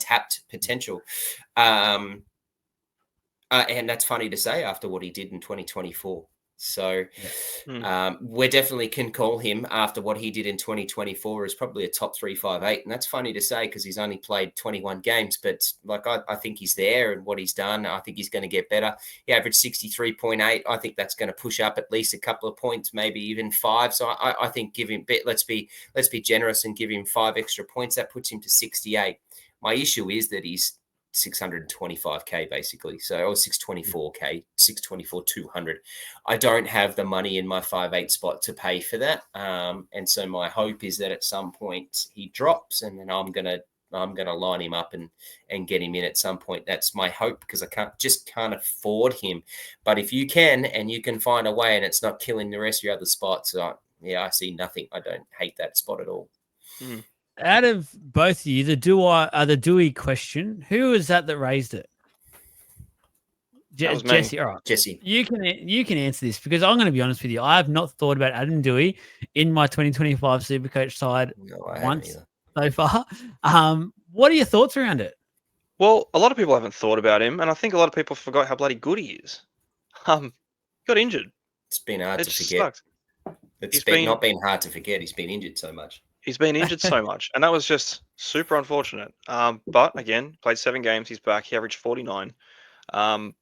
He's priced at 431. The quality has been great for Dewey in the past, especially there. So if he gets in there, he gets that center spot, which I would imagine he does. I'd imagine he takes the goal kicking, because Happy's bloody no good at it. And he's really good. So I would have to think, okay, Dewey kicks. He's the center. He's priced at 430. Where's the downside here? Injuries that he doesn't play. And he's a dual, and he's a 5'8". It's an awkward price. It's 431. It's hard to push him up to somebody. And and we're really hoping that there's going to be some rookies to push him down to, like if he doesn't perform, or he doesn't get the minutes, or he gets injured again. It's just that sort of awkward price that I'm just not going to take a risk on. I love the shout out because I really like him. I think he just signed a 1-year deal to really show what he's going to do for this year. I think that's correct me if I'm wrong in the comments, but I'm pretty sure he did 1 year. So it was a trial and error kind of thing for this year. I think everything points to him, and hopefully it does, because injuries have curbed a talented footballer. But yeah, it's just that awkward price that I'm just not willing to take a chance on. Quick pop quiz for you both. Who averages more in 2025? We love these little games here. Dewey or Howarth? Howarth. Jesse? Howarth. I would say Howarth. But again, if Dewey plays 5 games and kills it and gets injured for the season, there's your average. So there has to be a cap on how many games. Must play at least half the season. Yeah. Look, we don't know what Howarth can do, so I'm going to go Howarth. Yeah, I'm gonna I'll just keep making little notes here. I'm coming up with absolute gold as we go. Yeah, that I must say I've never thought of him. The goal kicking aspect. If the Tigers come out and they actually look like a legit NRL team, which unfortunately for Tigers fans, they know this, they haven't looked like one for a while. Then if they can score like 4 or 5 tries or so a game, they look exciting. They're making breaks and stuff. Dewey's on the back of it in the back line. He's converting and stuff. He might quickly become a very, very good option. Like Jesse, you might be onto something there. Yeah, man. It'll be interesting. Heard it here first, boys. Just finally, and I hope this doesn't happen. I really don't want this to happen. Galvin, if there's any sort of longer term injuries throughout the year, I've got my eyes all over Latu Fainu. It is not funny. 248K slots into that 5'8" position. I think that will be absolute gold because, as I said, I think he showed a lot of promise last year, and I'm really wanting to see him get some good minutes, consistent minutes. And I think he could really be one of those players. Even if for Luai, I think he'll come in and be that 7 if Luai gets injured as well. So keep my eye on very closely. Fainu. Centre wings. I'll tell you what, I've scrolled down. I just keep scrolling. There's 15 here. No word of a lie. There is 15 options here for the Tigers. Now, I'm not going to go over all of these players because some of them literally just you would not need at all. So Alex Lobb played a few games last year, 232K. Josh Felaty, 267K. Stafford Toa, 288. Luke Lalili, 297 with a fullback duel. Brent Naden apparently came back, totally different footballer. Who knows? 338K. Solomona Fatape, 355K. Spoken about Jack Bird already. Charlie Staines, 407K. Justin Olam, 430K. We've already spoken about Dewey. Jarrell Skelton, 499K. And Sania Taruva, 577K. Just going through a hell of a lot of players, boys. And to be honest with you, not really many of those are pointing out to me. I've got to admit, there is some kind of little temptations on both Skelton and Taruva. Skelton's probably the bigger one. 499K with an average of 63 last year is something that I can get around. But again, the Tigers question mark. Trav, anyone here in the centre wing position that's piquing your interest? Only Skelton. Taruva's a pretty good price at 577, averaged 59 last year, but he averaged 59 for the Panthers. Will he get that at the West Tigers? I don't know. For me, I need to see how the Tigers play before I look at what the centre wings do. Whether there's points in that system, whether what they do, how that changes, what their style is, what Benji does as a coach, how Luai fits in. There's just too many unknowns for me to try and pick centre wings out there that for the on the wingers that I just don't know what's going to happen. So I am interested in Skelton at 499. I think Jarrell Skelton is a very good player. I was very keen on him last year, but he only managed to get those 4 games. But geez, in those 4 games, he was good. So I've got a very careful eye and keen eye on Skelton. Jesse, I won't start with it. Yeah, anything in your weird and wonderful, wacky Supercoach brain of yours is pointing out that we haven't seen?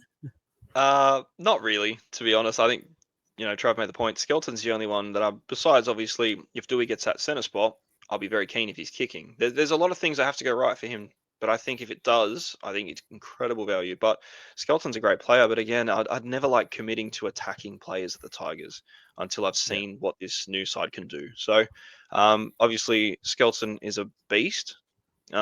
Breaks tackles for fun, could be massive. 500k is a bit, how you going for maybes on a 4-game average, which is pretty steep, I think. But look, I'm keen to see how he goes, but I'm not going for anyone besides Bird at the center spot. If he does, he's going to be a lock. It's an easy no-brainer on that side. I'm not looking at anyone else at the moment. I want to just put on the record. I want to make sure I'm able to come back to this if it does happen. I don't know if it will.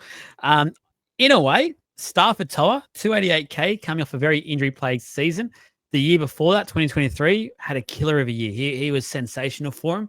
Look, not going to start with him, not saying that at all, but just if he can win a center spot, it's going to be hard for him. He's got Dewey, he's got Olam, which seem to be, for mine, the first choices.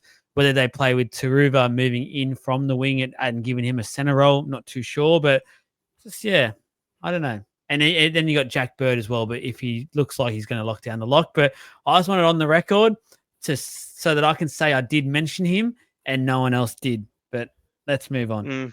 Fullback for the West Tigers. Heath Mason, 276k, played 7 matches last year. Does look like a bit of a footballer, also a bit of a goer, but just for mine, not getting that starting spot. We just went through Lalili as well. He's got that duel. And Jareem Buller, 571k.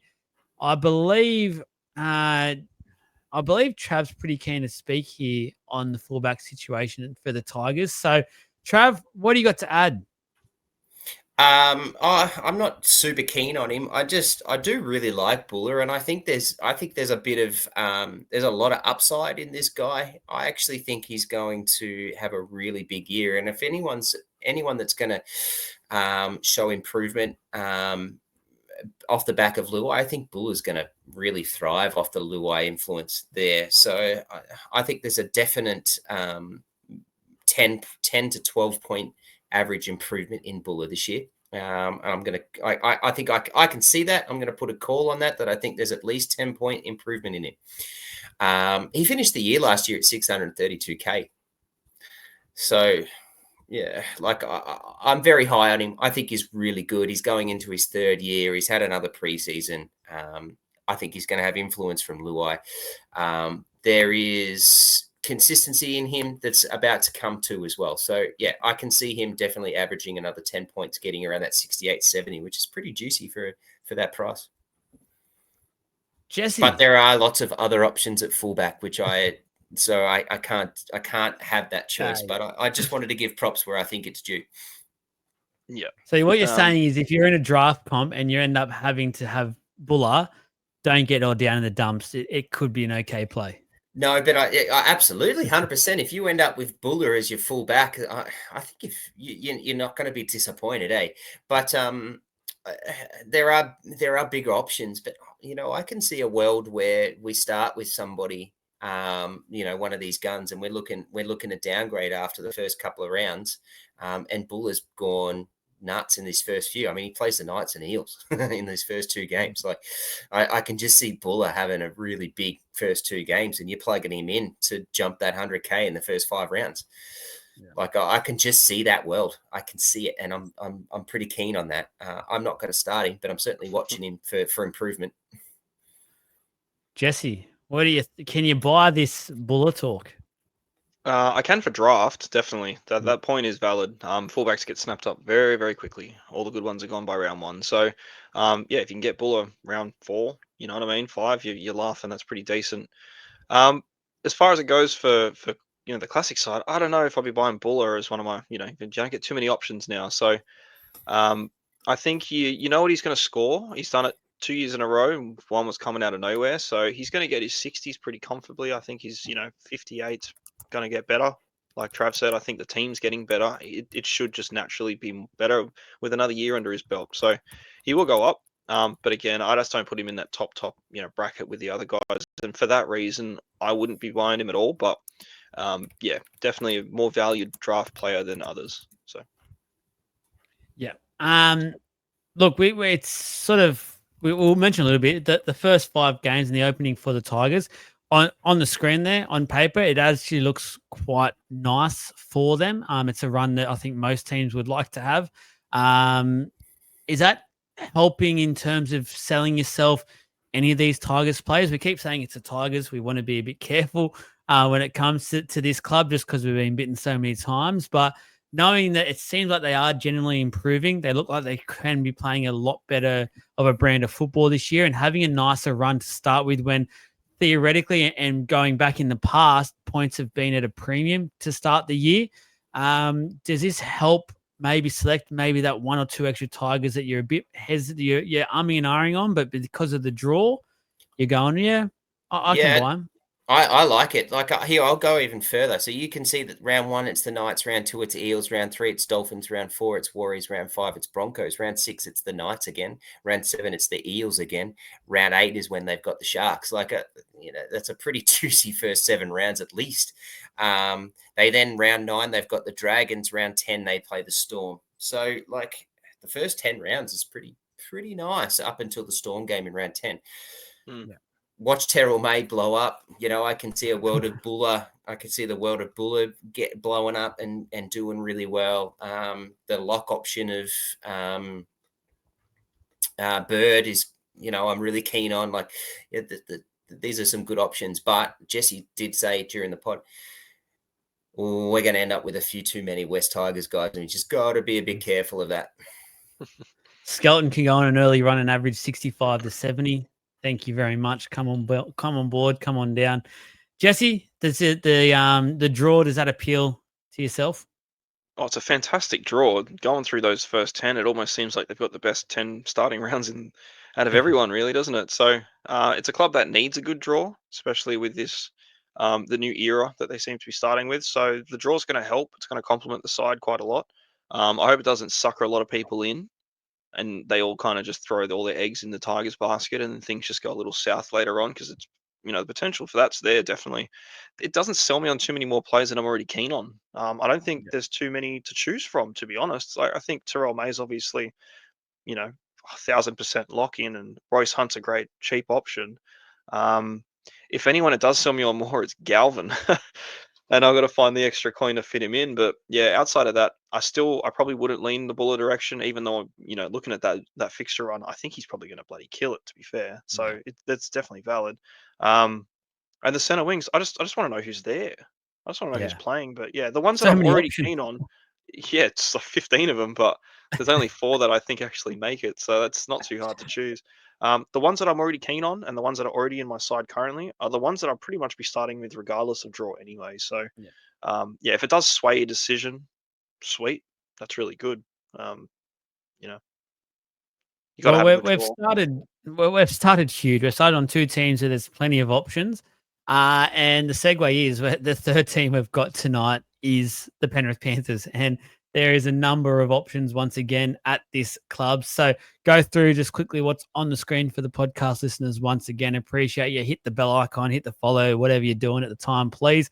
First 5 rounds. Round 1, the Sharks in Vegas. That's what the V stands for. Round 2, the Roosters at home. Round 3, the Storm away. Round 4, the Rabbits away. And round 5, the Cowboys at home. The talking points that we will get to throughout this little podcast for the Penrith Panthers. Early fixtures, is it a concern? They seem to have a lot of the big guns and the travel from obviously Vegas and a bit more travel in between that or after that. Sorry. Cleary, is he a start after the surgery he's had and with the additional travel? Who wins the 5'8" spot? IPAP. So that's Isaiah Papali'i pictured there with a nice smirk on his face. Apart from the massive love affair that Jesse has for him, they've got something going on that none of us quite have cracked yet, but there is definitely something there. Is he a must pick? Because in Jesse's eyes, he's pretty much a lock and a must. Is it time to hop on the Yo train as well? We've seen him just be that consistency, Mr. 70 point no matter what. Is it time to just jump on that and take it as we go when points are at a premium? So let's go the hookers. There's a couple of options here. So Billy Scott, the 198 cheapie there. I don't think you'll get a look in. Luke Summerton, 294K. Sonny Luke seemed to just all of a sudden not be a choice whatsoever at the Penrith Panthers last year, 303K. And Mitch Kenny, 464K, has been part of this premiership winning team for a couple of years now, and has just, got a lock there, got that spot down pat, in my opinion. For mine, looking at these options for Penrith, not a single one appealed to me. Will not be putting any of them in my team. Quickly, boys, am I wrong? I think this one's actually the easiest one we've had so far. You're not wrong. That's that's very quick to glaze over. Mitch Kenny is obviously going to be their hooker, 80 minutes, meat and potatoes, 45 points. No thanks. If you end up getting left with as your hooker option in draft, Mitch Kenny, we apologize. It's not the greatest. Not the worst. Not the worst, but it's just not inspiring. Trav, you can't have anything to add. I have nothing. Like, it is what it is. That's what they call it. The hookers are good value for the Penrith Panthers as a team, but they're not Supercoach relevant. So let's not worry. They play their part, and again, to the newcomers, sometimes being a good NRL player doesn't always come off into the Supercoach world. Mitch Kenny, prime example here, does his job perfectly, just doesn't carry over to points in the Supercoach world. So front row forwards, John Sagaga, 198K. Luron Patia, 232K. Matthew Eisenhuth has the 2RF dual, actually 302K. Moses Leota will be the Bash brother by himself moving forward. No James Fisher-Harris, 382K. Liam Henry, 2RF dual, 448K. Lindsay Smith with the Australian team debut towards the end of the year, 524K. Trav, what are we thinking here when it comes to front row forwards at the Penrith Panthers? I don't really have any interest in anyone, really. No, I don't have any interest in anyone in front row forward for the Penrith Panthers. I'm just going to call it that way. Sorry, I'm not going to waste time on that. That's all right, Jesse. There's got to be increased minutes here. There's no Fisher-Harris, and the rest of them remain. So surely someone here we haven't pointed out is getting some increased minutes, which means increased points, which means increased money. Surely. I don't think so, to be honest. I think in bringing Papali'i in, kind of Parkin and Sorensen has to be the one, or someone of the like. Obviously Fisher-Harris is gone. I'd like to see Lindsay Smith take the spot again. He did play for Australia just then too.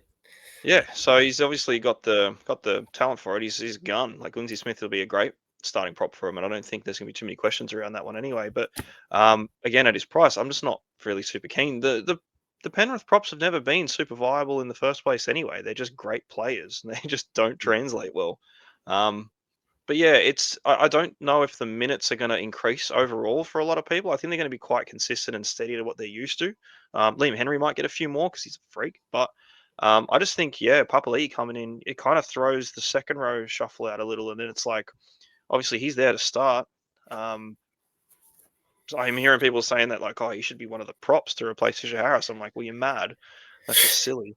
If anything's going to happen, it'll be Sorensen who rotates to the middle, and then all of a sudden there is no extra minutes for anyone. And they've got to find some way to shuffle out that 40 to 50 for most people. So I don't think there's an increase, man. I really don't. This will be a battle by team effort here, and I think the Penrith will just push, as Jesse said. Penrith will just pull an army here to fill those gaps and those holes, and will continue just plug gaps where they need to. I don't think anyone's Supercoach relevant for us, particularly when we've got the prices that these guys are pretty much the value of Tino's, Terrell Mays, Haas. I'm not looking at any of these guys over those boys. Yeah. Well, it's a good segue. Let's start talking about the 2RF, because it seems like this is a position where there's potentially some decent options here for Penrith and a bit of a chat to happen. A couple of youngsters. There's 12 to go off here, so I'm not going to go on about the couple of the youngsters. We'll do that if there's a heap of injuries somehow at this club and they're needed. Preston Ricky, 2RF, 232K. Maverick Gaia, 237K. Already mentioned Eisen, who's with the duel. Asu Kapoa, 370K centre wing duel. Liam Martin, 436K. Liam Henry, I've already mentioned. Scotty Sorensen, 485K. Luke Garner, 550K. Isaiah Papali'i, 585K. Jesse, calm down. Isaiah Yo, 727K. Mr. Ultra Consistency, averaged 74.3 last year. Come into my side, moonwalk into my side, please, Isaiah Yo. You are an absolute legend. Boys, Liam Martin. Oh, actually, sorry. We'll go with the question. Isaiah Papali'i. Jesse, take it away. Is he a must pick, and why is he a must pick? I think he is a must pick, and that's just I bloody love him. You're allowed to. It's not a must pick by any accounts, but hang on a second. You just said he is a must pick, and then you're saying he's not a must pick. Which one is it, Jesse? Come on, you're the guru. We all listen how much you want to spend, mate. That's silly. No, is he a must pick or not? Answer the question. For me personally, yes, I think so. I love it.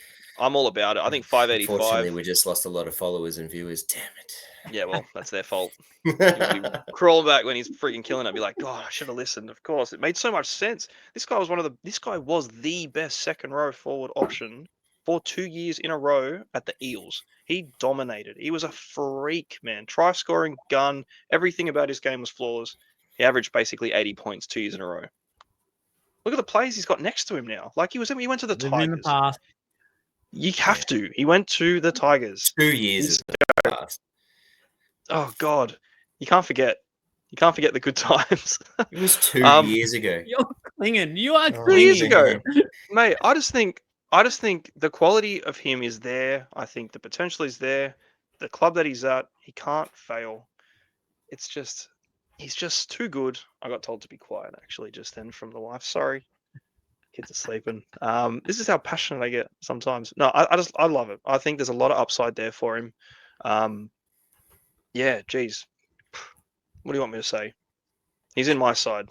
If it goes south and the ship sinks and everything, he's in my side and I'm sinking with it. So come with me.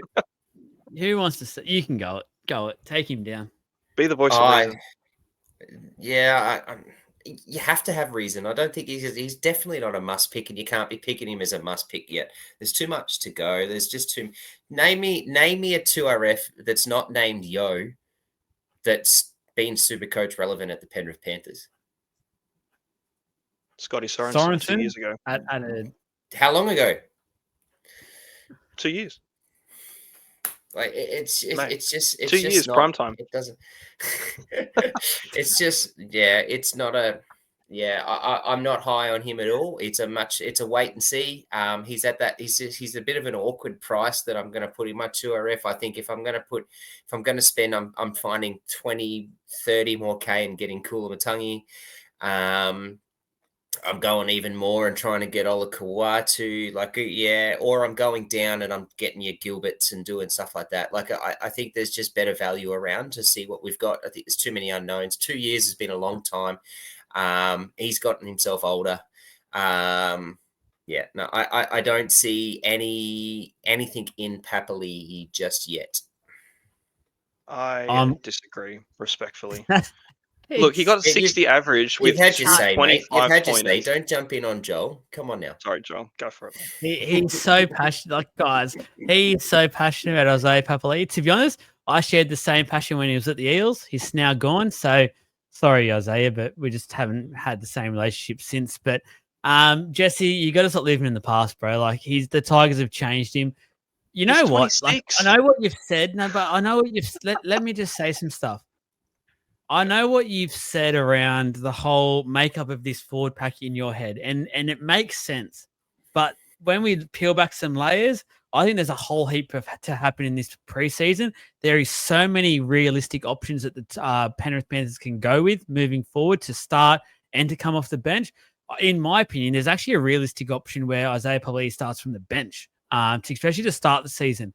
And then we work in. They've got Sorensen and Martin who starts, and then they see what's happening, and then as they get a 40-minute stint, something like that. So I don't think he's a lock at all to get huge minutes, especially to start with. That run, I'm definitely staying away from him to start with.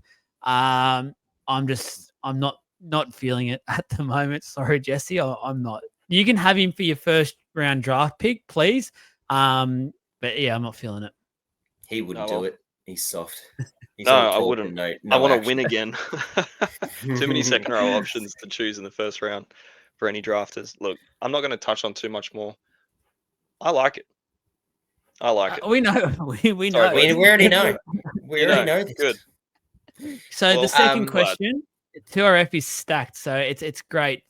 Is it time, Trav, to hop on the Yo train? Oh, it's so hard not to, eh? Like, I'm so sick of watching Isaiah Yo just dominate competitions, the competition over and over and over and over and over and over again. And we all continue to just not look at him because he doesn't have the upside, because he's, just the ever so Mr. Consistent. I'm so sick of it. And you know what's silly is that I'm sitting here saying this and I haven't got him in my team yet. But I just... It's so, I'm just so sick of hearing how good he is over and over and not having him in my team. And I think if I remember rightly, the team that won the whole Supercoach last year had Isaiah Yo from first picked in 2RF from round 1 and kept him the whole year. He didn't. I wonder if I had a look. No, he didn't. I had a look. He didn't. I had a look. I went back and looked at Bryce's boys because I was curious about the Yo pick. He got him in about round 9 or something like that. So it was a bit later. Yeah. So he's pulled him in round 9 when he's gone and played Origin, and God. So he's pulled him in then. He's gone 2 weeks later, gone and played Origin, and kept him for the rest of the year. And how good is he? Like, mate, he's just so good. And even like last year, you were talking around, the idea of that this guy's never had, doesn't have upside. He averaged 74 last year, and we're going to talk about not having upside. 94 round 2, 90 round 7, 102 round 86 round 24, 102 25, 102 22 26. So there's upside in him. It's come this year. Does the off season of what he's done and the awards and things even just give him just another gear that he can just click into even further? Is there even more potential in Isaiah Yo? It's just so stupid to say because he's so freaking good. So yes, I think it's time to hop on the Yo train. I've just got to try and find 727k. I've got him in my team. I have bit the bullet. I've spent the cash. The early fixtures actually helped me make this decision because I think it means he works even harder. He'll be involved even more. I love the fact that he's now with a young 5'8", so he's going to have to take on even more of the load in this Penrith attack. We all know it's him and Cleary. They call the shots with every single play that happens. He'll be all over the place when it comes to just being on the field. He'll play majority of the minutes. I had to spend. I know it's a lot of money early on, but when points are at a premium, it's all about base and those sorts of players. For me, Isaiah Yo, to get me through that early initial onslaught, that's very tough with some of those higher up players, the high attacking players, not necessarily scoring those high scores. Give me Yo. Just let me have Yo. Get me my 70 points. I'm wrapped.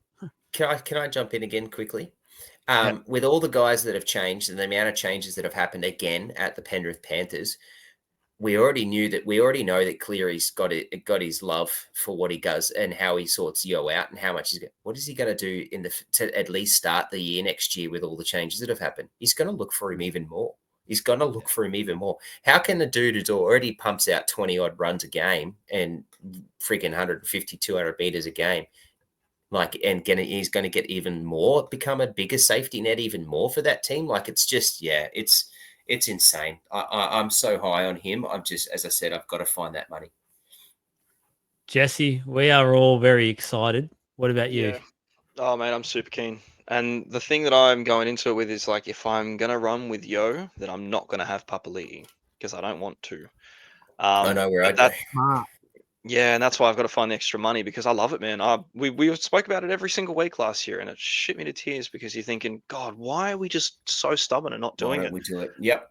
It makes no sense. We're shooting ourselves in the foot here. This guy's clearly best there is, is a guaranteed 70. Like, who's going to give you a guaranteed 70 a week at the very least? And then he puts a grubber in all of a sudden and he's on 100 points.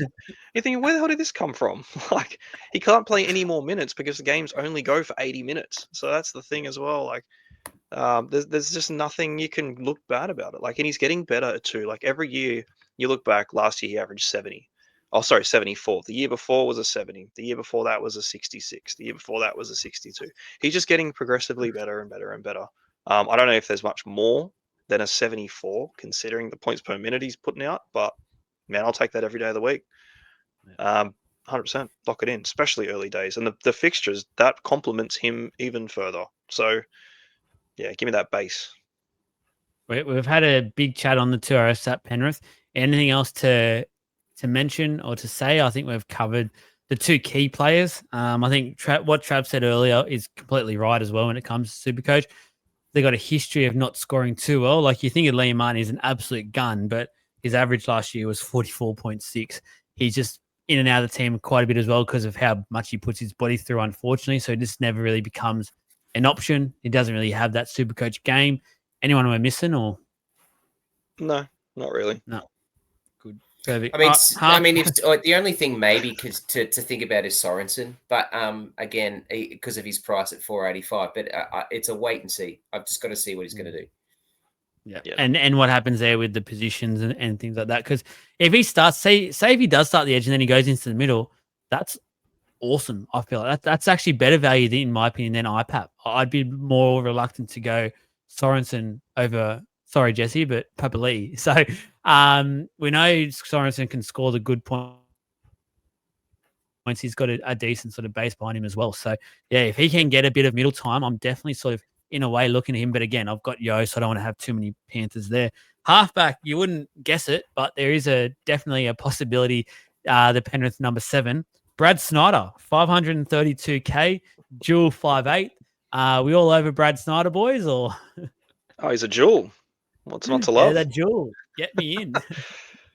No, all seriousness, Nathan Cleary, 811K. We've got the question up. He's a talking point. We're going to talk all about him. Is he a must start straight away? Lock him in your team. Post-surgery, Vegas, travel. They've got to go down to Melbourne. They've got to go around Sydney. Well, that doesn't matter too much, but post-Vegas, got to go back from Vegas. What are we thinking, guys? Cleary, are we all on the Cleary train, Jesse? Currently not in my side.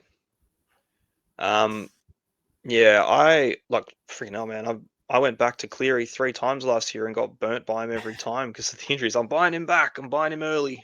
I'm doing it. People are like, don't do it. You're mad.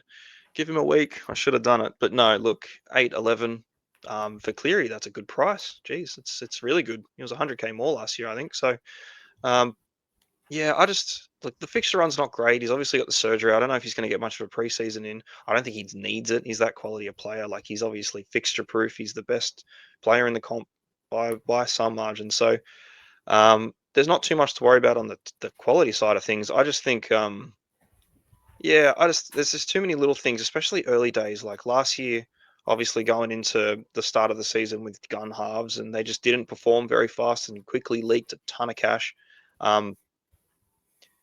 Yeah, I'm still on the fence. I don't know yet if I'm going to start with Cleary or not.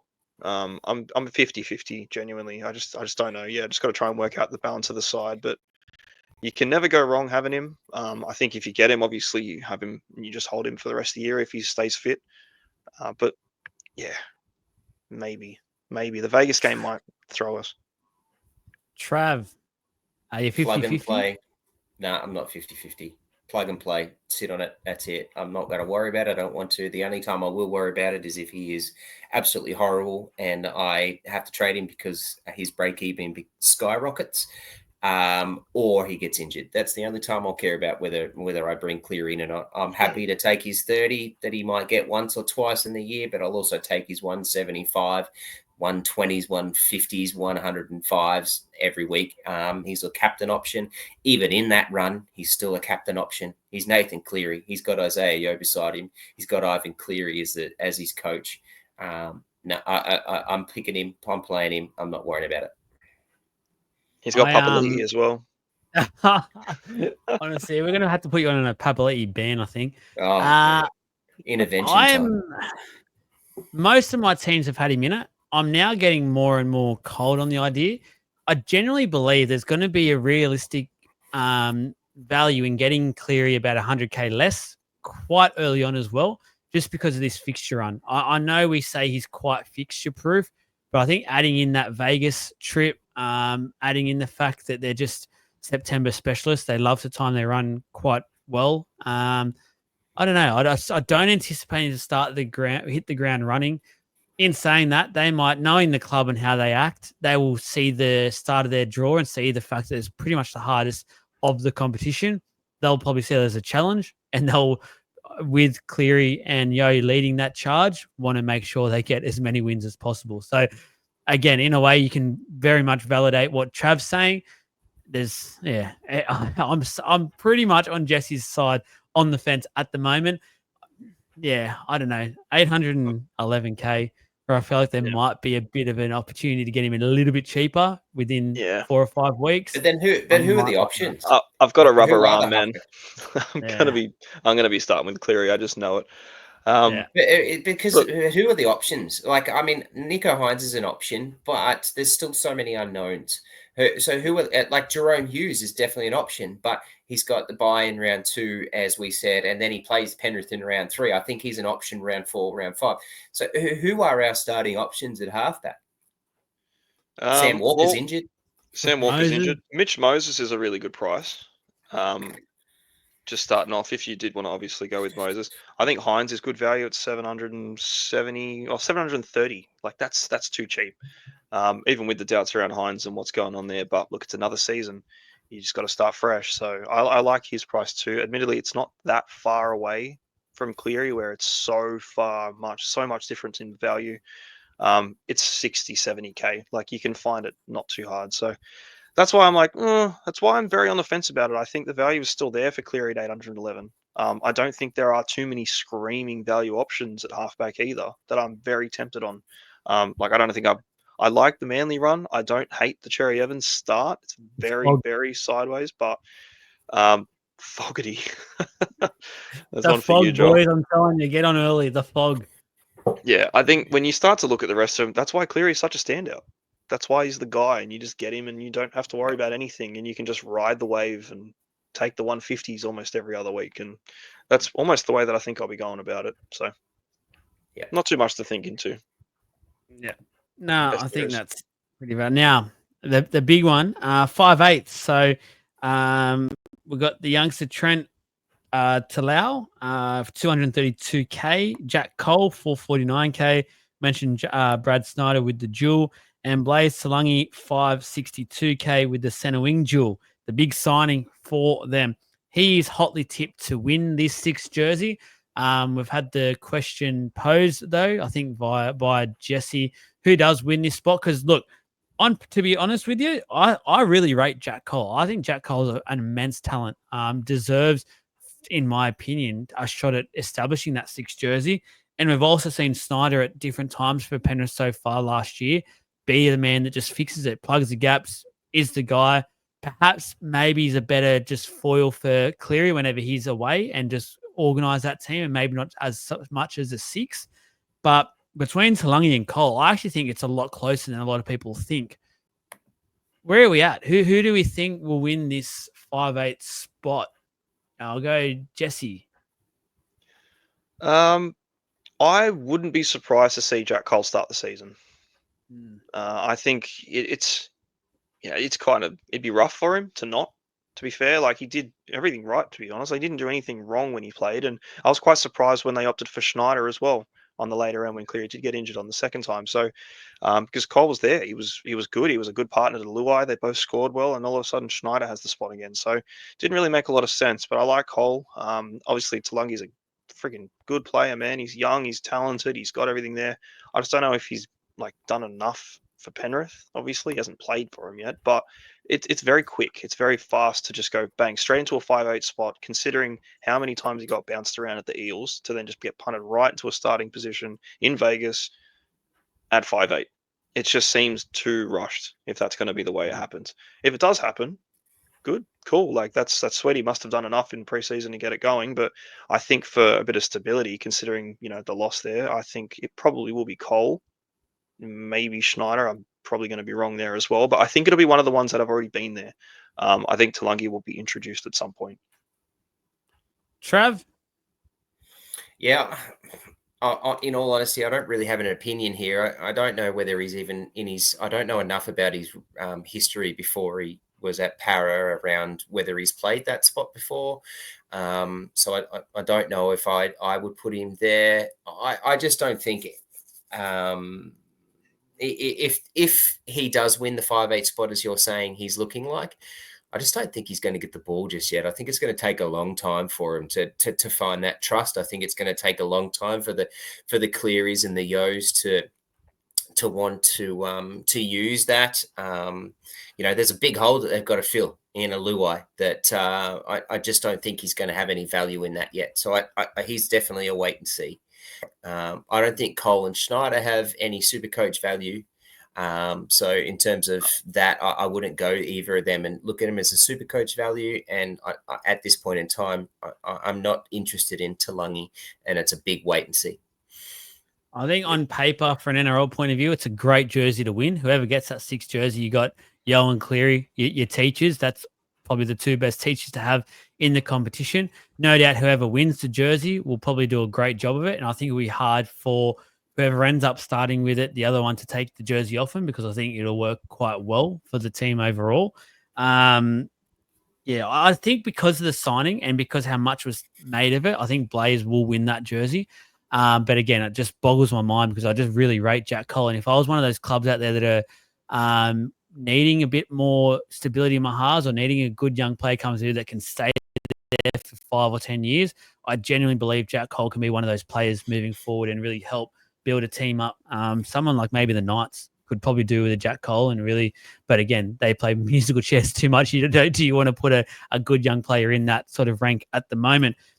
Do we think any of them are realistic Supercoach options? Then that's the second part to this. I don't think any of them will. Even whoever wins it, I don't think they will. I don't think they'll get too many points. I think it'll be the Cleary show, the Yo show. Yeah, that's right. I just touched on it before. I think Cole and Schneider are definitely not Supercoach value.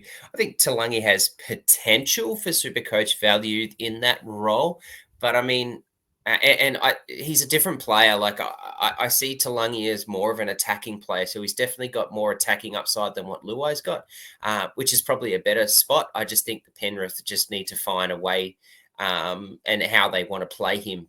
And I think that takes a long time. And whether Cleary and Yo actually decide to really use him in his potential early days, I think it's a definite see halfway through the year, if not later, if not even in 2026. Jesse, got anything to add? Well, look, man, Luai wasn't even really Supercoach relevant. No. And he won 4 comps. So I don't think any of these 3 are going to be super viable, even when they're, the one does emerge as their guy. So it'll take time, but yeah, I just don't think the 5'8" spot with the Panthers is very relevant in general. Same as the props, same as the second rowers. It's just the Cleary and Yo show. So I agree, mate. You summed that up perfectly there. The center wing CTWs. So Jesse McLean, 234K. That is the brother. So do not get mixed up. Casey was the star last year. That quick story where actually one week went Jesse McLean, got all excited, had him in, realised I ended up afterwards, got the wrong bloke and had to waste another trade the week after to effectively get the right McLean brother. So don't do it me, get the right one. We've already spoken about. Yeah, I'll admit it. You laugh now. If you don't laugh, you cry. Probably cost me the 50K, to be honest. It was a huge decision. That's what would have done it. Kapoa, I already spoke about the duel. Casey McLean, 443K. Isaac Tungo, 501K. Blaze, we've just spoken about Blaze Talangi. Paul Alamotti, 585K. And Brian Toto, 688K. So, Trav, talk to me. Center wing, Penrith Panthers. Anyone point out to you or scream out to you? Toto is calling very, very hard, saying, everyone pick me, I'm ready to go. 688K for a dude who averaged 70 last year. And we all sort of sat there thinking Toto didn't really have a great Supercoach year. He still got 70. Like it was, there's a lot of chatter and a lot of things around, a lot of comments that I've saw through all the different channels and things, and particularly on the NRL Supercoach page. There's another plug. About how, like, the fact that they thought Brian Toto wasn't Brian Toto of old, and yet he still put out a 70. He's 688. It's really hard to ignore. I've sat there with Carraz because I'm so freaking high on Carraz. I think he's only going to get better, but I'm really tempted to drop him down to Toto. I'm really, really tempted. Like, that's just that price, and I need that little bit extra cash for a couple of things that I want to do, and that's important. I really want to start with one of those in the center. Why not both? Because I don't have 1.3 mil or 1.4 mil to put into centers. But yeah, like, it would be great if I could. But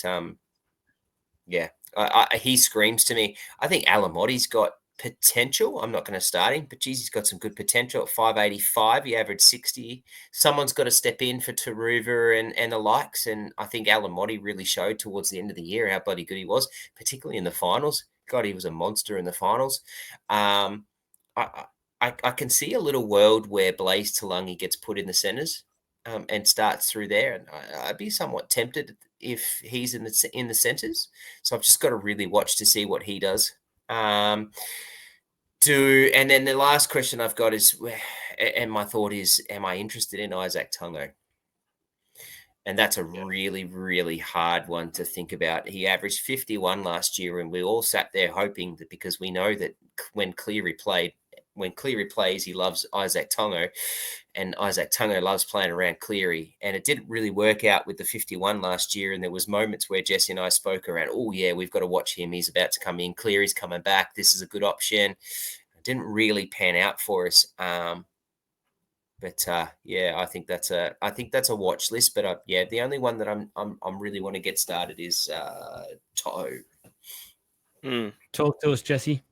Yeah, I love Toto, man. He's insane. And 688, I'm in the same boat as Trav. Like, I'm very keen to throw one of those two-gun center wings in, and it was, between Carraz, Toto. I ended up opting for Toto over the Carraz play, and then I've put a team together with both of them, and bloody hell, it looks good.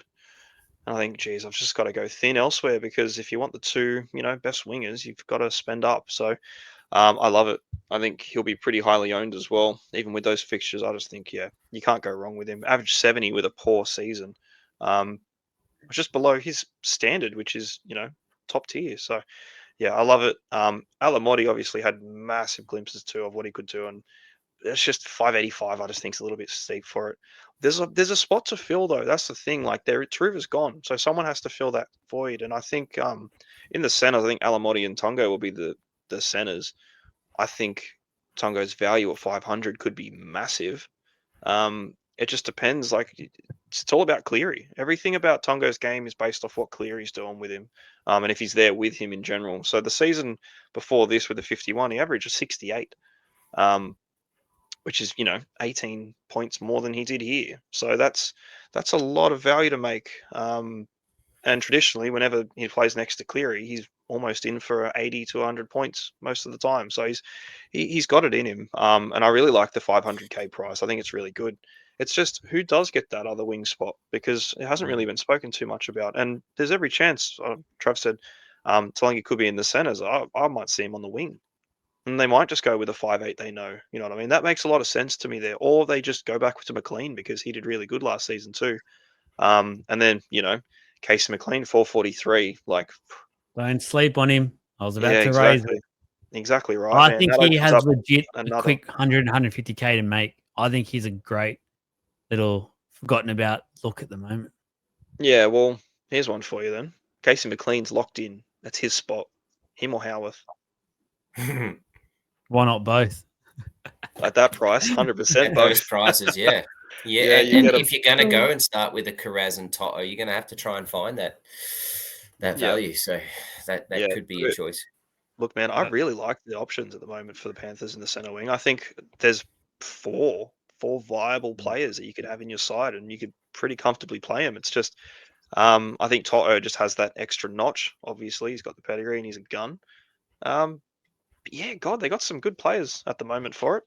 It's nice. Yeah. Good prices too. Well, I don't know how I'm doing this, but I've actually got Toe in my team at the moment as well. So I was managing just to have some of these big high-priced guns. But as you've all rightly said, the value out of him is insane. I feel like at the moment, anytime you can get a Brian Toe for 688K, yes, I know prices are going down a little bit this year. It just looks so nice. And I just, yes, please, give it to me, please. Yeah. Fullback, the final one for the Penrith Panthers. There's two. Both, there is no jewels at all. Dane Laurie, fullback, 514K. Dylan Edwards, 839K. Dylan Edwards, absolute saint last year. How good was it to have him, especially that start and how he was. And goodness me, it helped so many people. And I think a few of us got on a bit later, but still reaped a lot of benefits from it. Wish we went on earlier. And we rewind and we spoke about this in the off season, these sorts of pods, and go, oh, Dylan Edwards could just be that guy that just goes away, gets us a bit of points early on, just locks it in, and he goes insane. It was ridiculous. Jesse, fullback is Dylan Edwards. Talk to me. Is he on the radar again, or are we just 839K with what's around? We can't. Yeah, I think so. I think at 839, with the turbos, Latrells, and the like, I think there are other options. The reason he's 839 and averaged 85 was because he was kicking while Cleary was out, and he basically ran that side. He just dominated. He just took it by the scruff, man, and was just like, I average 70 every game, and now I average 100 every game. I was like, God damn, we got on late. But yeah, I think with the opportunity, the goal kicking, everything factored to that massive average, and just him having a cracker year too. So I think he's one of those sort of players that is just getting better and better. I think he's very consistent. I don't know if there's any other fullbacks that are as consistent as him in general. Obviously, now you've got to contend with Origin as well, which hasn't really been something to really consider with him. It's just a lot. It's just a lot of money. He won't be goal kicking, and for 839, like, he kind of needs it. Otherwise, yeah, he's just probably going to go back down to like that 75 most of the time sort of price. And it's not a huge price drop. You'll be losing about 80 to 100K, but it's still 80 to 100K when you could be getting a turbo. You know what I mean? But again, turbo has his caution tape, where Edwards doesn't really seem to. He'll run 300 meters a game and do it again the next day. So yeah, I think it's a good pick. It's a very confident pick, but I think you're expecting to lose a bit on it if you're doing it. Yeah. Trav? I really like Dylan Edwards. He's expensive as, what's annoying is that he finished the year last year at 685. He's now priced at 839. That's a huge jump from the end of the year pricing, but it's done on his average because his average is at 85 or basically 86. Cleary got injured round 3. Cleary came back and played 8 and 10. From round 3, so let's say round 4, Dylan Edwards, 120, round 5, 119, round 7, 89, round 8, so Cleary comes back, he gets 95. Round 9, Cleary doesn't play, he gets 111. Round 10, Cleary comes back, 75. Cleary's out, round 11, 120, round 12, 113. Like, he was just pushing numbers, just through the roof. And then he goes and plays Origin, and he battled the Origin period for those sorts of things. So, like, I can see numbers, I can see the value with what he's got, but you are right. He's got a big average because he was kicking. He's not going to kick. I don't think Cleary will do that because he's one of the best kickers in the comp, Cleary. So that's a lock in there. So yeah, it's just too much money for a guy who's going to lose maybe 10 points from his kicking average and go back to that 70 points player. It's not worth it. And I think even on the kicking too, Alamotti took it off him at the end of the year as well. It wasn't even Edwards kicking at the end of the season too, and that's why his averages were about that 70, 60. He actually dropped off quite a lot at the end of the year, but it didn't really do enough to drop the average down, unfortunately. So yeah, from 24, 5, 6, 7, he got 84, 56, 35, 96. Yeah. Yeah, unfortunately, it's not on my radar either, and I think you've all raised valid points. Finally, on the Panthers, just that early run, is it a bit of a concern for us? There's very good quality teams in there. Majority of those are favoured to be right in the thick of things for this competition this year. On paper, any other team than the Penrith Panthers, I'd be going 100%. The fact that it's Penrith, as I said earlier, it's like in a way they'll put this as a challenge. Again, they just love challenges. It doesn't stop. They just continue to go. Get some of these guns in who will do the hard work, will get the meters, your toes, your yos, your clearies. They're almost in a way fixture proof. You can't really go wrong. I feel like, some hard teams in there, but they'll do the challenge. What do you think? I'm not worried about the first 5 rounds. Like, we know the Sharks are vulnerable in terms of defense with Supercoach teams, and it's in Vegas. We know that the product in Vegas needs to be a scoring, fast product. So I think I have no problems with that. He comes back to the Roosters. I don't rate the Roosters very highly at this point in time. So I'm not sure. I think that's a concern. The game against the Storm, yep, righto. That's the way it is. It is what it is. Storm play somewhat every week. So do the Bulldogs. So do Penrith. So it's just going to happen. The Rabbits are just a big unknown. Like, okay, so they're talking, Latrell Mitchell and everyone's currently killing it in preseason, but so is bloody everybody. Wayne Bennett's there. It's still an unknown, so I'm not concerned about that. And I really, as much as I said yesterday in our pod for with the ladder prediction from the community, the Cowboys what they need to work on over the preseason is defense. Can we really trust that they're going to fix that? So I don't actually see too big a problem with the first 5 rounds, other than the one Storm game in round 3. Jesse? I'm going to echo him too.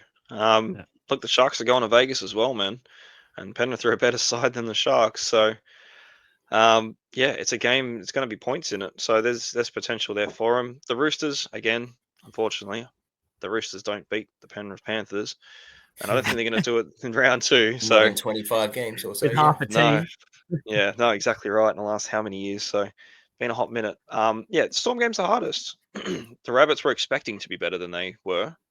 They could very well be, but if it's the Rabbits of old, of last year and the year before, you'd be looking at that game, licking your lips, thinking, who am I captaining from the Penrith this week?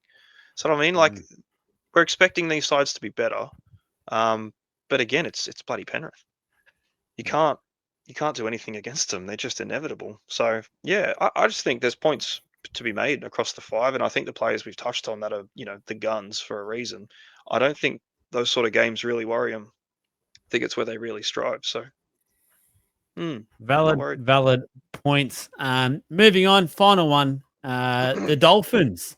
A few interesting players to come into this one. I think we'll be talking some good value picks. So for the Dolphins, first 5 rounds. Round 1 is the Rabbits at home. Round 2, the Knights away. Round 3, the Tigers at home. Round 4, the Broncos at home. And round 5, the Titans away. So not a bad fixture list at all.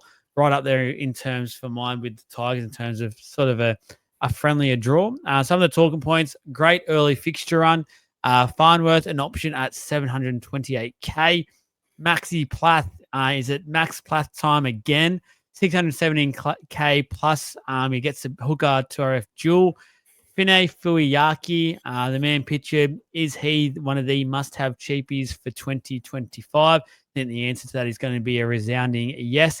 And Tommy Gilbert, me mentioned already, we haven't even got to the Dolphins. He's been mentioned a couple of times.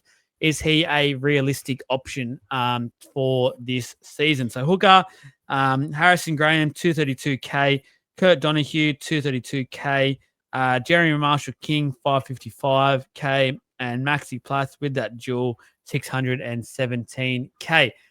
Trav enjoyed Maxi Plath time throughout 2024, very much so. The wrap I've got on Maxi Plath, just quickly, the fact that JMK has done it in the past and had times where he's been a really good option in this game, the fact no one's even spoken about him now shows you where Maxi Plath is at in terms of this Supercoach game already. And that duel is handy. what are we thinking, Trav? Maxi Plath time again? Yeah, the psychopathic. Get excited. I'm excited. Jump on board. Get around it. The duel with 2RF hooker is incredibly tasty. He's just a beast, man. And I think he's locked in that number 13 spot. He's got the hooker position because he played 10 games in the hooker and did a bloody good job. And I was very happy to have him just chilling in my 2RF all year. He is at an interesting price. And do I start him at hooker or 2RF? I've had a team where I had him at 2RF. I've had 3 teams since then at hooker. He's currently back in 2RF. But funny enough, I've had 5 teams and had him in each one of them. So I am very keen to have Plath somewhere. I just don't know where I'm going to do it. I have a feeling my plans are, I think I stick with him in the 2RF, and eventually I turn him to a hooker when my 2 rookie hookers are peak at price, and then I drop them, and then I dual Plath over. I think Plath is going to sit around that 600K. I just don't see him really dropping in price. So I think 600K is what you're going to get him at. I don't really see him dropping too far. I can't see Plath getting to 500K, but I also can't see Plath getting to 800K. So I think I'm going to plug him because I'm going to get my 60s and 70s out of him and be happy with what I've got. I'm really keen on that. I'm very, very happy to have a Plath in my team somewhere. Jesse, we were both on the sort of the side of the fence that we just never really got around to Plath time last year and got to enjoy it too much. And then after you've spoken about that, you've been a big fan of JMK in the past for Supercoach. I know for a number of times you've been really high on him, if he's even a thought about at the moment. Yeah, well, I've thought about JMK more than I've thought about Plath, to be honest with you. Because I do like JMK. I drafted him last year. I had him in my classic side last year until he got injured. I just think he's a good option. I just like him as a player. I think he's really good. So I don't mind him at that 555 price either. I would have bought him at more last season, and I think I almost contemplated it to start with, and I think he was well into the 600s. So, I think it's good value for him. I think his price is there. It's just obviously he's, injury here and there, which kind of sucks. But look, it spells good things for Plath. But just with that, Trav, you think he's got the 13 locked down. Yep. That's his spot. Yeah. Where does Gilbert come in? Probably, he'll be an edge, I reckon. Gilbert will be an edge. Yeah, 2RF edge. Yep, somewhere. They'll find him. He'll start somewhere. He won't be 13. Plath has got that 13. I don't know. I'd like to see Plath in the 13, but I just think Gilbert walks back to his position, and I think it's his. I just don't know where else he goes. I don't know if Gilbert's not a prop. He could be. They could do with one, but they've got a couple. But I'd like to see what happens with it. If it was a Bennett year again, I'd be like, perfect. He freaking loved him. It's going to be a monster year for Plath. I just don't know. They've got some players coming in now. They've got returning guys. They've got new signings. It's just he's been so good. He's not cheap. You know what I mean? The duel is nice. I just want to know where he plays. And that's kind of where it sits for me. I feel like it's going to be one of those years where I watch Plath again from the sidelines and never own him, but just wish I did when he's killing it. So, yeah. I don't know. I really don't know about Plath. I definitely love his appeal. He's so super consistent, and I love what Travis is saying about him. I don't know. He was player of the year last year. They'll look after him. He will get the spot. Yeah, I've got no doubt in my mind he'll play, and he'll play. I'm 80% sure, and we'll get to Gilbert in a second. I'm 80% sure Max Plath after the season he's had will be the starting lock. He almost has to be. You can't drop him after his season. Again, but Gilbert for mine is a middle. He's a middle player. I don't know if he can do much on an edge. He's not one of those players. He'll scare oppositions running a line on an edge. He just doesn't come across as that player. So it will be interesting. And it just, again, like similar to that where you rightly said, Trav, if you pay 600K, you're going to get a stock standard 60 to 65 from Plath almost on a weekly basis at a minimum. If you can get the odd try, then you can go up to an 80-85 game, and you're thinking, how good's this? It could be a great option.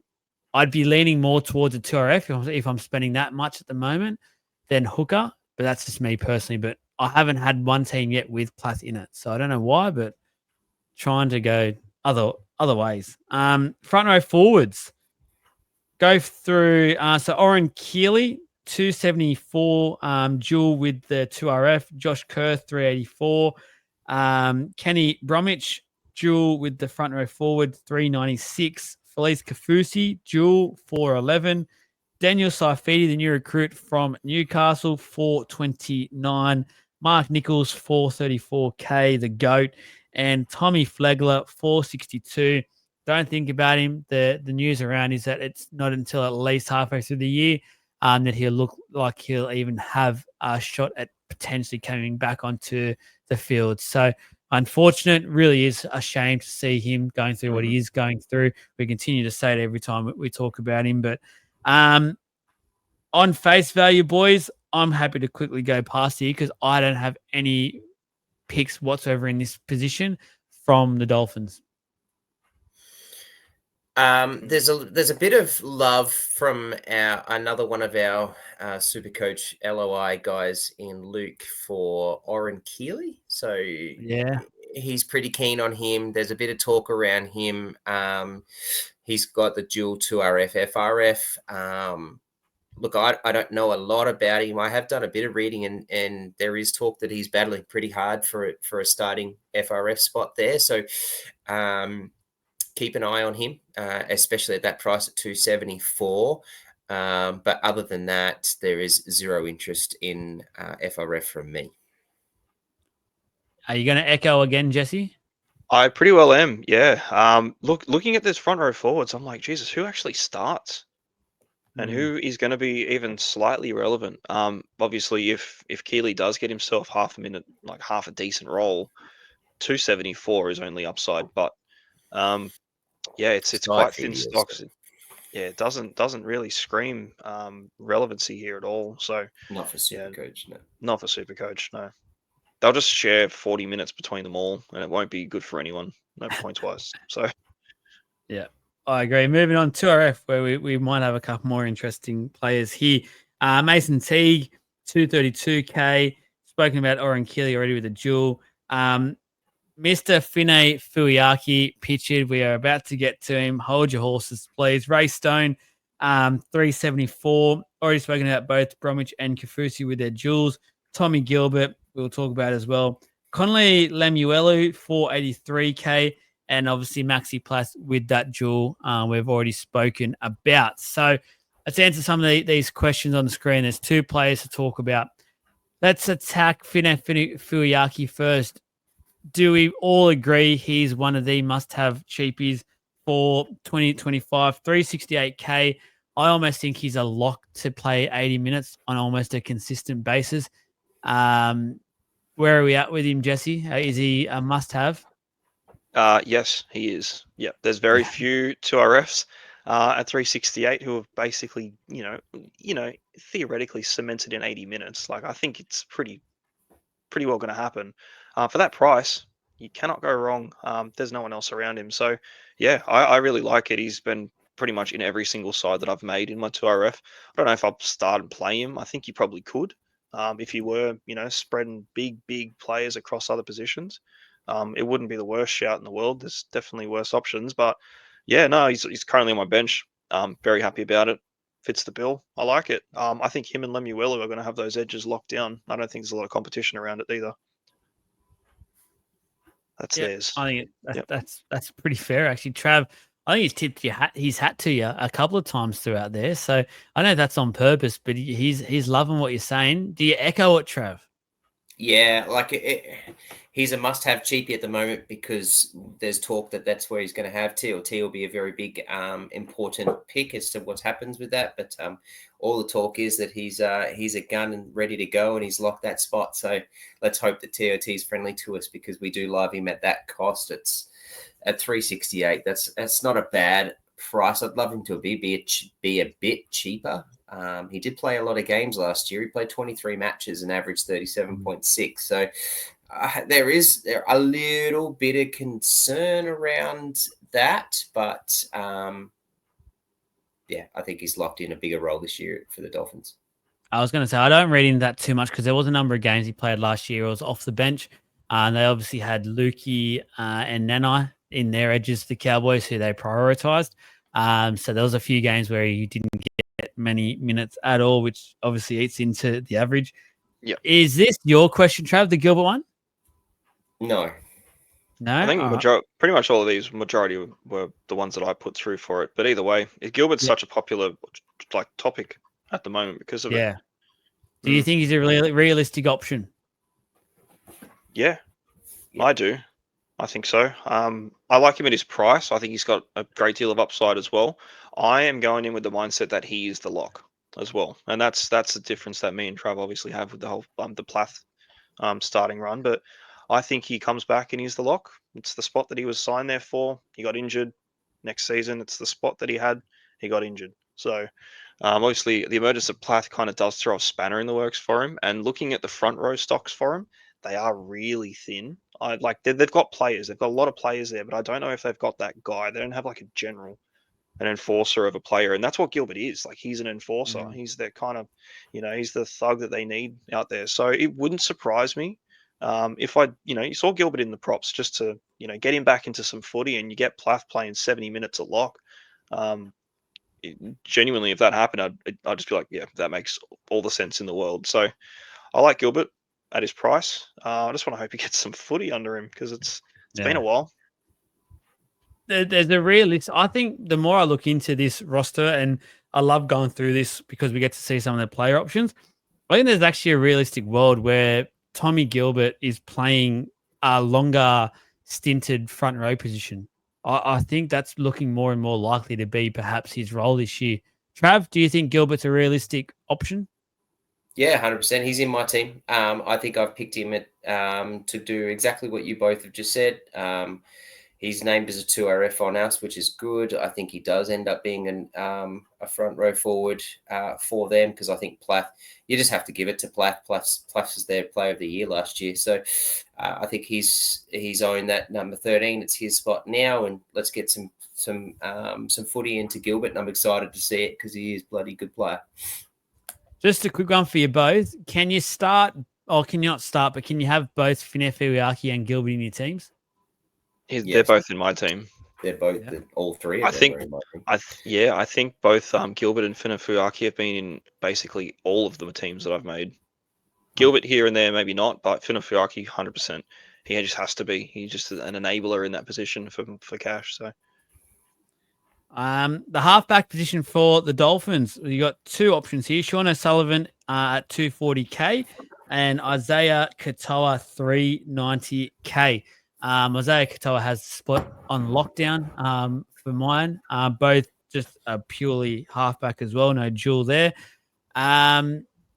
Jesse, what are any Katoa at all piquing your interest? Anything at 390 or move on? Yes. Definitely is. Where I've been looking at, 350 with an Ilias, I'm like, you know what, an extra 40K to get Katoa, who I'm much more confident in, with a great fixture run. But then I'm loading up on Finns, man. I've got too many. But I really like him at that price. I don't know, what more he'll do than that, but he's just getting better, and he's just getting better and better and better. And I think it's got to come to a point where he has that year where we're kind of expecting him to just shoot through the roof. And I like it at 390. Especially where you're so used to spending, 1.8 mil in your halfbacks. Like this is the year that I think you can get a cheap halfback. I think there's plenty of options for it, and I don't hate the price. 390 is not that bad, man. It's quite appealing. So yeah, I think he's got a great future. He's just a prospect, and the fixtures are too good to ignore. Trav, you agreeing? 100%. Yeah, I have found a way to put. He's currently in my team instead of Ilias. I've found a way to get him. He's sitting there. I think I've got, and I'm really happy about that. I think Katoa has an explosion this year, and Katoa jumps into that top 5 halfbacks in this competition easily. I just can see it. What I saw from him in the international scene at the end of last year, and then the way he played. Another preseason, new coach that's a bit more freer. It's going to allow a lot more freedom. Bennett's so structured. I just feel like the new coach is going to just free him up. I can just see Katoa exploding. At worst, the worst case scenario for me is Katoa makes 150K. He gets to 550. It would be really nice. That's a pretty good price that I can find some cash to jump him up to someone else, or I drop him down to another rookie or something like that. So I'm pretty keen on Isaiah Katoa. I think it's the year for him to go. Look out. Look out. There's a bit of value for you. Maybe, you know what? Go all out, and why not just start him and just free up about 500 odd K, and you could just be getting some guns everywhere else. Why not? 5'8", there is only one option. Cody Nick Arima, 500K, exclusive to the 5'8". If I'm trying to remember, I think the back end of last year, Averillo did play like 1 or 2 games at 5'8" for the Dolphins right at the end. I think Nick Arima wasn't there, but Nick Arima looks to have that jersey locked down. Any temptation, I think that's a very awkward price for him. And I think while he's at that price, is anything, if he can go down 100K or so, there might be something if there's a few injuries or whatever. But yeah, no, thank you. No. Very easy, no. Thank you. Moving on. Center wing for the Dolphins. They've got 398K guys there. So if one of them can get a bit of a start at some point, please come on down. Maxi Feagai has come over from the Dragons at 353K. That's their first realistic option. That's their first price point. So that's quite a decent chunk of money for your first realistic option. Junior Tupu come over from the Tigers, 381K. Bostock, 515K. Jake Averillo, 524K. Jermaine Asako, 616K. And Herbie Farnworth, the question's up there. We'll talk about him in a second, 728K. What I will say to start with is they've got some depth. They've actually got some decent depth here in the back line. There's valid arguments to have Feagai or Tupou both on the wings and starting and really pushing both Bostock and Asako. Obviously, both of those will get their first choice, I think. But there's some good options there, which I think will push all of those players moving forward. The question, though, Jesse. Herbie Farnworth, an option at 728K. Say it isn't so. Oh, I like it. That's why I put it in there, man. I've had him in a side, and God, I just like to see it. It looks nice, and I know his ownership will be like 2% as well. And I don't think it's going to deviate too far. He'll be solo owned. The fixtures are great. He's a freaking weapon. His ceiling is massive. That's the thing. Like, his average is 74, but that average consists of a shit ton of 150s. You know what I mean? Like, he'll do his 50, he'll do his pretty average, and that's not a bad score. Obviously, when you're paying 728, you don't love it. But when he gets going, it's huge. Like, he's genuinely smacking. I think he got like over 120 points, maybe 4 or 5 times. And they were, maybe every 4 rounds. So his price didn't drop. He got 176 in round 26. He got 133 in round 23. And then he got 121 in round 12. Pretty good, man. He won me a draft final. So I've got that. I'm holding that to it. But his big scores, and I remember watching it too, because I was kind of interested in him at some point. But he scored so well right when he would have dropped cash that he never did. And he was always that too far away where you're like, it's not going to happen. Like, I'm just not going to buy him in Classic. But in my draft team, I was enjoying every single week, and it was fantastic. I think now is just a good chance. And you started looking at it, you got Karaz, you've got Tyro. He's a bit dearer than Karaz too. There's only, I think, 1 or 2 players more expensive than Farnworth at the moment. And that would be Val Holmes and Lomax. So it's a lot of money to spend, but he's a gun. Like, he's a bona fide weapon. Like, there's no doubts about it. I just don't know. It's a hell of a play. I don't think I'll do it, but God, yeah, big pod, huge pod play. Trav. Huge pod play, yeah, definitely. Do I like it? No, I'm not going to start with him. I'm not even looking at him. It's too expensive for mine. For what I think he can do. I mean, you talk about all these games of he does have those. He's had 3 monster scores: 120, 133, 176. He got a 104 was his other game above 100, and then it's around the 80s and 70s and below. So, yeah, that like 4 games at above 100 is good, but not superstardom that I want to start him at 728. So I'm not keen on him. He's definitely an option. You could definitely play him as a pod because I think there's going to be so many that are going to go To'os and Carrazes. So if you can find the extra 20 odd K or from To'o with the extra 40K, yeah, like I can see it, but yeah, I'm not keen on it at that cost. Yeah, it's too much for me. I can't do it. I cannot do it. The fixture run is probably the enticing bit, the thing that keeps bringing me back to what Jesse's talking about, and maybe going, yeah, I can see the appeal. I just can't. I can't do it. It doesn't let me deal with some of the other big plays I'm trying to do with some of those Penrith boys and stuff like that. I'm not doing it. I just can't. Anyone else? Just to touch on that fixture run too, by the way, that first game they're at Suncorp. The second game they go to Newcastle. Then they're at Redcliffe. Then they're at Suncorp. Then they're at Gold Coast. Then they're at Suncorp in round 6. Then they're at Suncorp in round 7. And then they first travel. They go to Canberra in round 8. So they basically don't leave Queensland. No. Yeah, it's so good. It's a lot of home games. It's a good run, and it is a quick talking point. But anything else for the centre wings? Like Asako has not been mentioned. I have not heard anyone so far talk about Asako. It's a bit of a fall in a way. He still ended up averaging 63 last year. So we're talking about a bad year for Asako. But if you're averaging 63 in a Supercoach year, that's got to be respected. He just felt like he fell off a cliff. It just felt like that. But numbers-wise, it's not. It felt like that because he didn't get the tries. Like the year before that, he led the comp in tries, didn't he? Like it was so big that he was just averaging such big scores. He actually started the year last year really well. He got an 80 in round 2, 106 in round 4. He had 113 and 8 and 150 in round 9. Then that's when he dropped 40s, 45, 80, 40, 50, 70, 50, 60, 60, 40, 60, and then 50, 20, 60, 30. So like it's, yeah, like he finished the year off poorly, but I'm also going to put the blame on the Dolphins and the way that they finished the year off too. The thing about and what I like about Asako is he's a goal-kicking center winger who's got try-scoring potential in a team that's going to get better and better. I'm very high on the Dolphins. I've actually got them at the moment in 5th spot in my predicted ladder for next year. I'm just really keen on them. I think there's a lot of improvement in the way that they go, providing they stay healthy.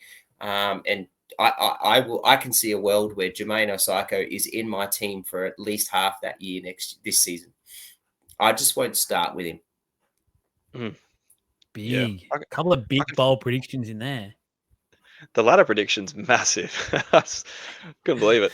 But I think the same too. I had Asako from round 8 last year, or something like that, and he was a weapon. Like he was really good for that period, and I had all these expectations. Then he fell off, and I think we both had him for quite a while. I ended up getting off at the very, very end. But the goal kicking is always an appeal. I think Averillo kind of takes the points away from him. He's a bit of a ball hog. Didn't really want to play with him too much on the end there, and he just cost him a lot of points. Like Asako was there for it, and he just didn't get it right at the end. So not his fault, but the kicking's good. But yeah, I don't know. It's he's kind of lost that spark, hasn't he? Like it was definitely very appealing last year, and at the moment, I just want to see what the Dolphins are doing if their ball's going that way, because it went to Herbie every other time. That's why his score is so much higher. Because everything went left. Yeah.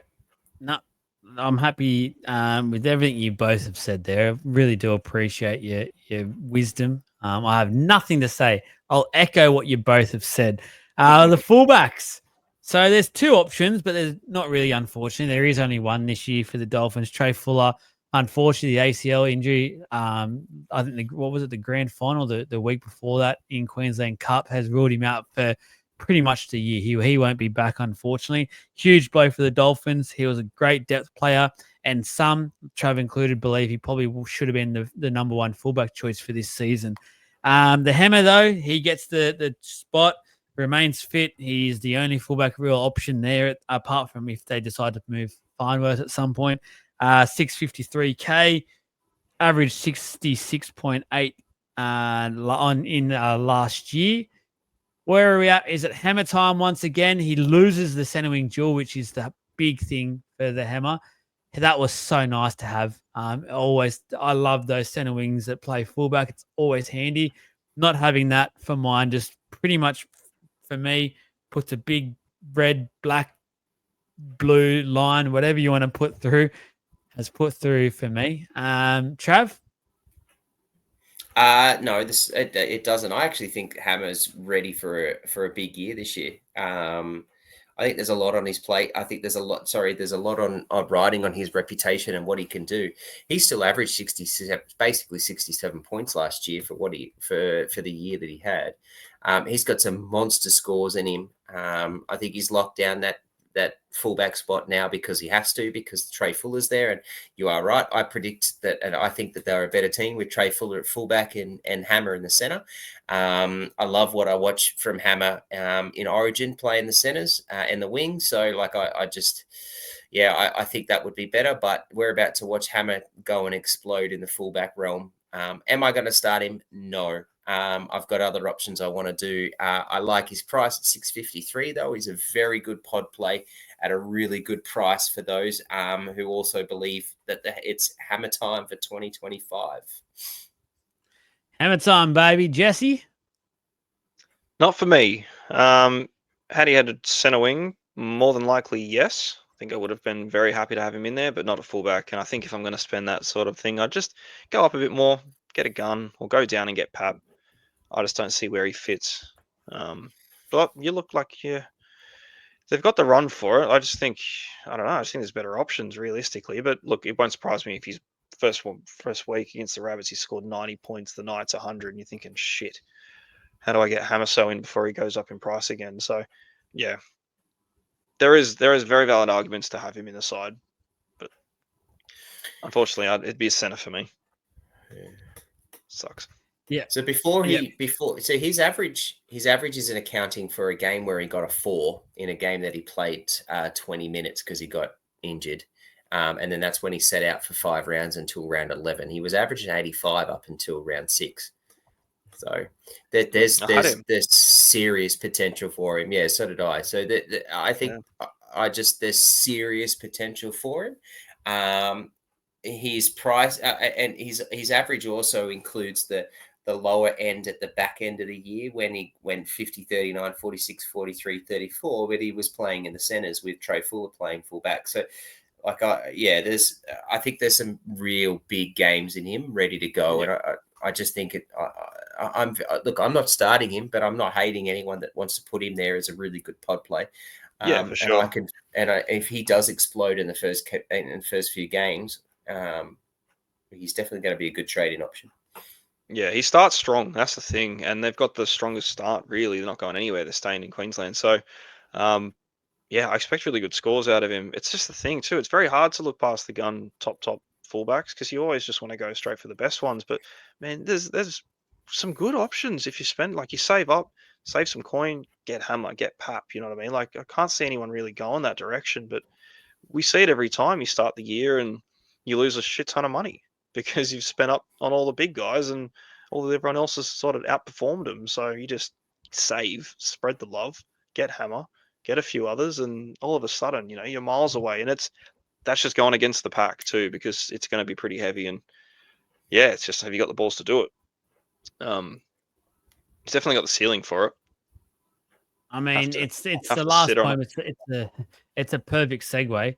The great early fixture list for him potentially is a huge reason why Hammer becomes a much more viable option, especially early. Get that maybe quick cash off him, get some nice points, some attacking points, playing in around that Brisbane weather that time of year, great dry weather, things like that. Dry track, which will suit Hammer down to a T. As you said, cheaper than the elites. And after that 8-week period or so, could very much be around the price of most of those elite fullbacks anyway. And that's the time where they start to hit their straps, some of those big name players. So could become an option. Maybe I'll get that liquid paper out and get his name back on. So going off a bit early there might be some reasons. And I guess overall, maybe some of these Dolphins players, because of this draw at the start, is becoming a bit more appealing because it feels like a lot of them can make some cash for us. And that can help us by that 7, 8, 9 week mark when we're trying to plan for Origin and that. Help us make some big moves. We'll no doubt probably use a boost around that time to get ready and things like that. And just make some big plays and use that cash that we're going to generate once the harder fixture list comes in. Yeah, no, 100%. Like there's every opportunity there for it too. And I think the Dolphins have a lot of good value at the moment. Like there's a lot of nice price players, Finafuaki, Lemuelu even. Like there are options. And yeah, they've just got everything going. It's just a new coach, new everything. You know what I mean? It's just going to be a different approach to them. So I'm definitely keen to see how they go. I think they do really good. And I think a lot of these guys are going to skyrocket quite early. But the thing just on Hammer too, his floor is so low. He just needs those tries. Like he's so dependent on them. So yeah. You watch very nervously at times when you've got the hammer. Right? Yeah, you definitely do. I think that's pretty much it, boys. I think we've got through this quite well. Again, everyone, thank you very much if you've joined, got through the podcast. Probably no doubt the longest one, I reckon, because these teams on paper have a lot of Supercoach talking points to them, which we obviously have gone through. Moving forward, probably won't be as long these podcasts, but again, it's the only reason why we're doing 3 or 4. We want to go into detail with you. We want to get all our points across for you. That's what you from last year's feedback. What you loved about these podcasts was they were so informative, and hopefully we have helped you. So make sure you go along, search us on social media, give us that love all across over on about 90% of the social media platforms now. Subscribe, whether it's watching on YouTube, listening on whatever podcast platform you do use, goes a long way. It's free support as well, and it does mean a lot to us and helps us grow and reach out to more and more people to enjoy these podcasts that you do. Jesse, Trav, it's been a long one. It's been basically 3 hours. We're finishing this. Jesse, you for midnight, me and Trav 11. Yep. Again, we deserve some likes for that. Make sure you give us some likes. The last bit, the draft, again, I reckon within 24 hours, this going live, that'll be full. Make sure you get in, give us a message, slide in the DMs, get your team into the draft. That's it, boys. Done and dusted. Yep. Thank you, Trav. Pleasure. Thank you, Jesse. And thank you to the community. We'll be back for the next one next week.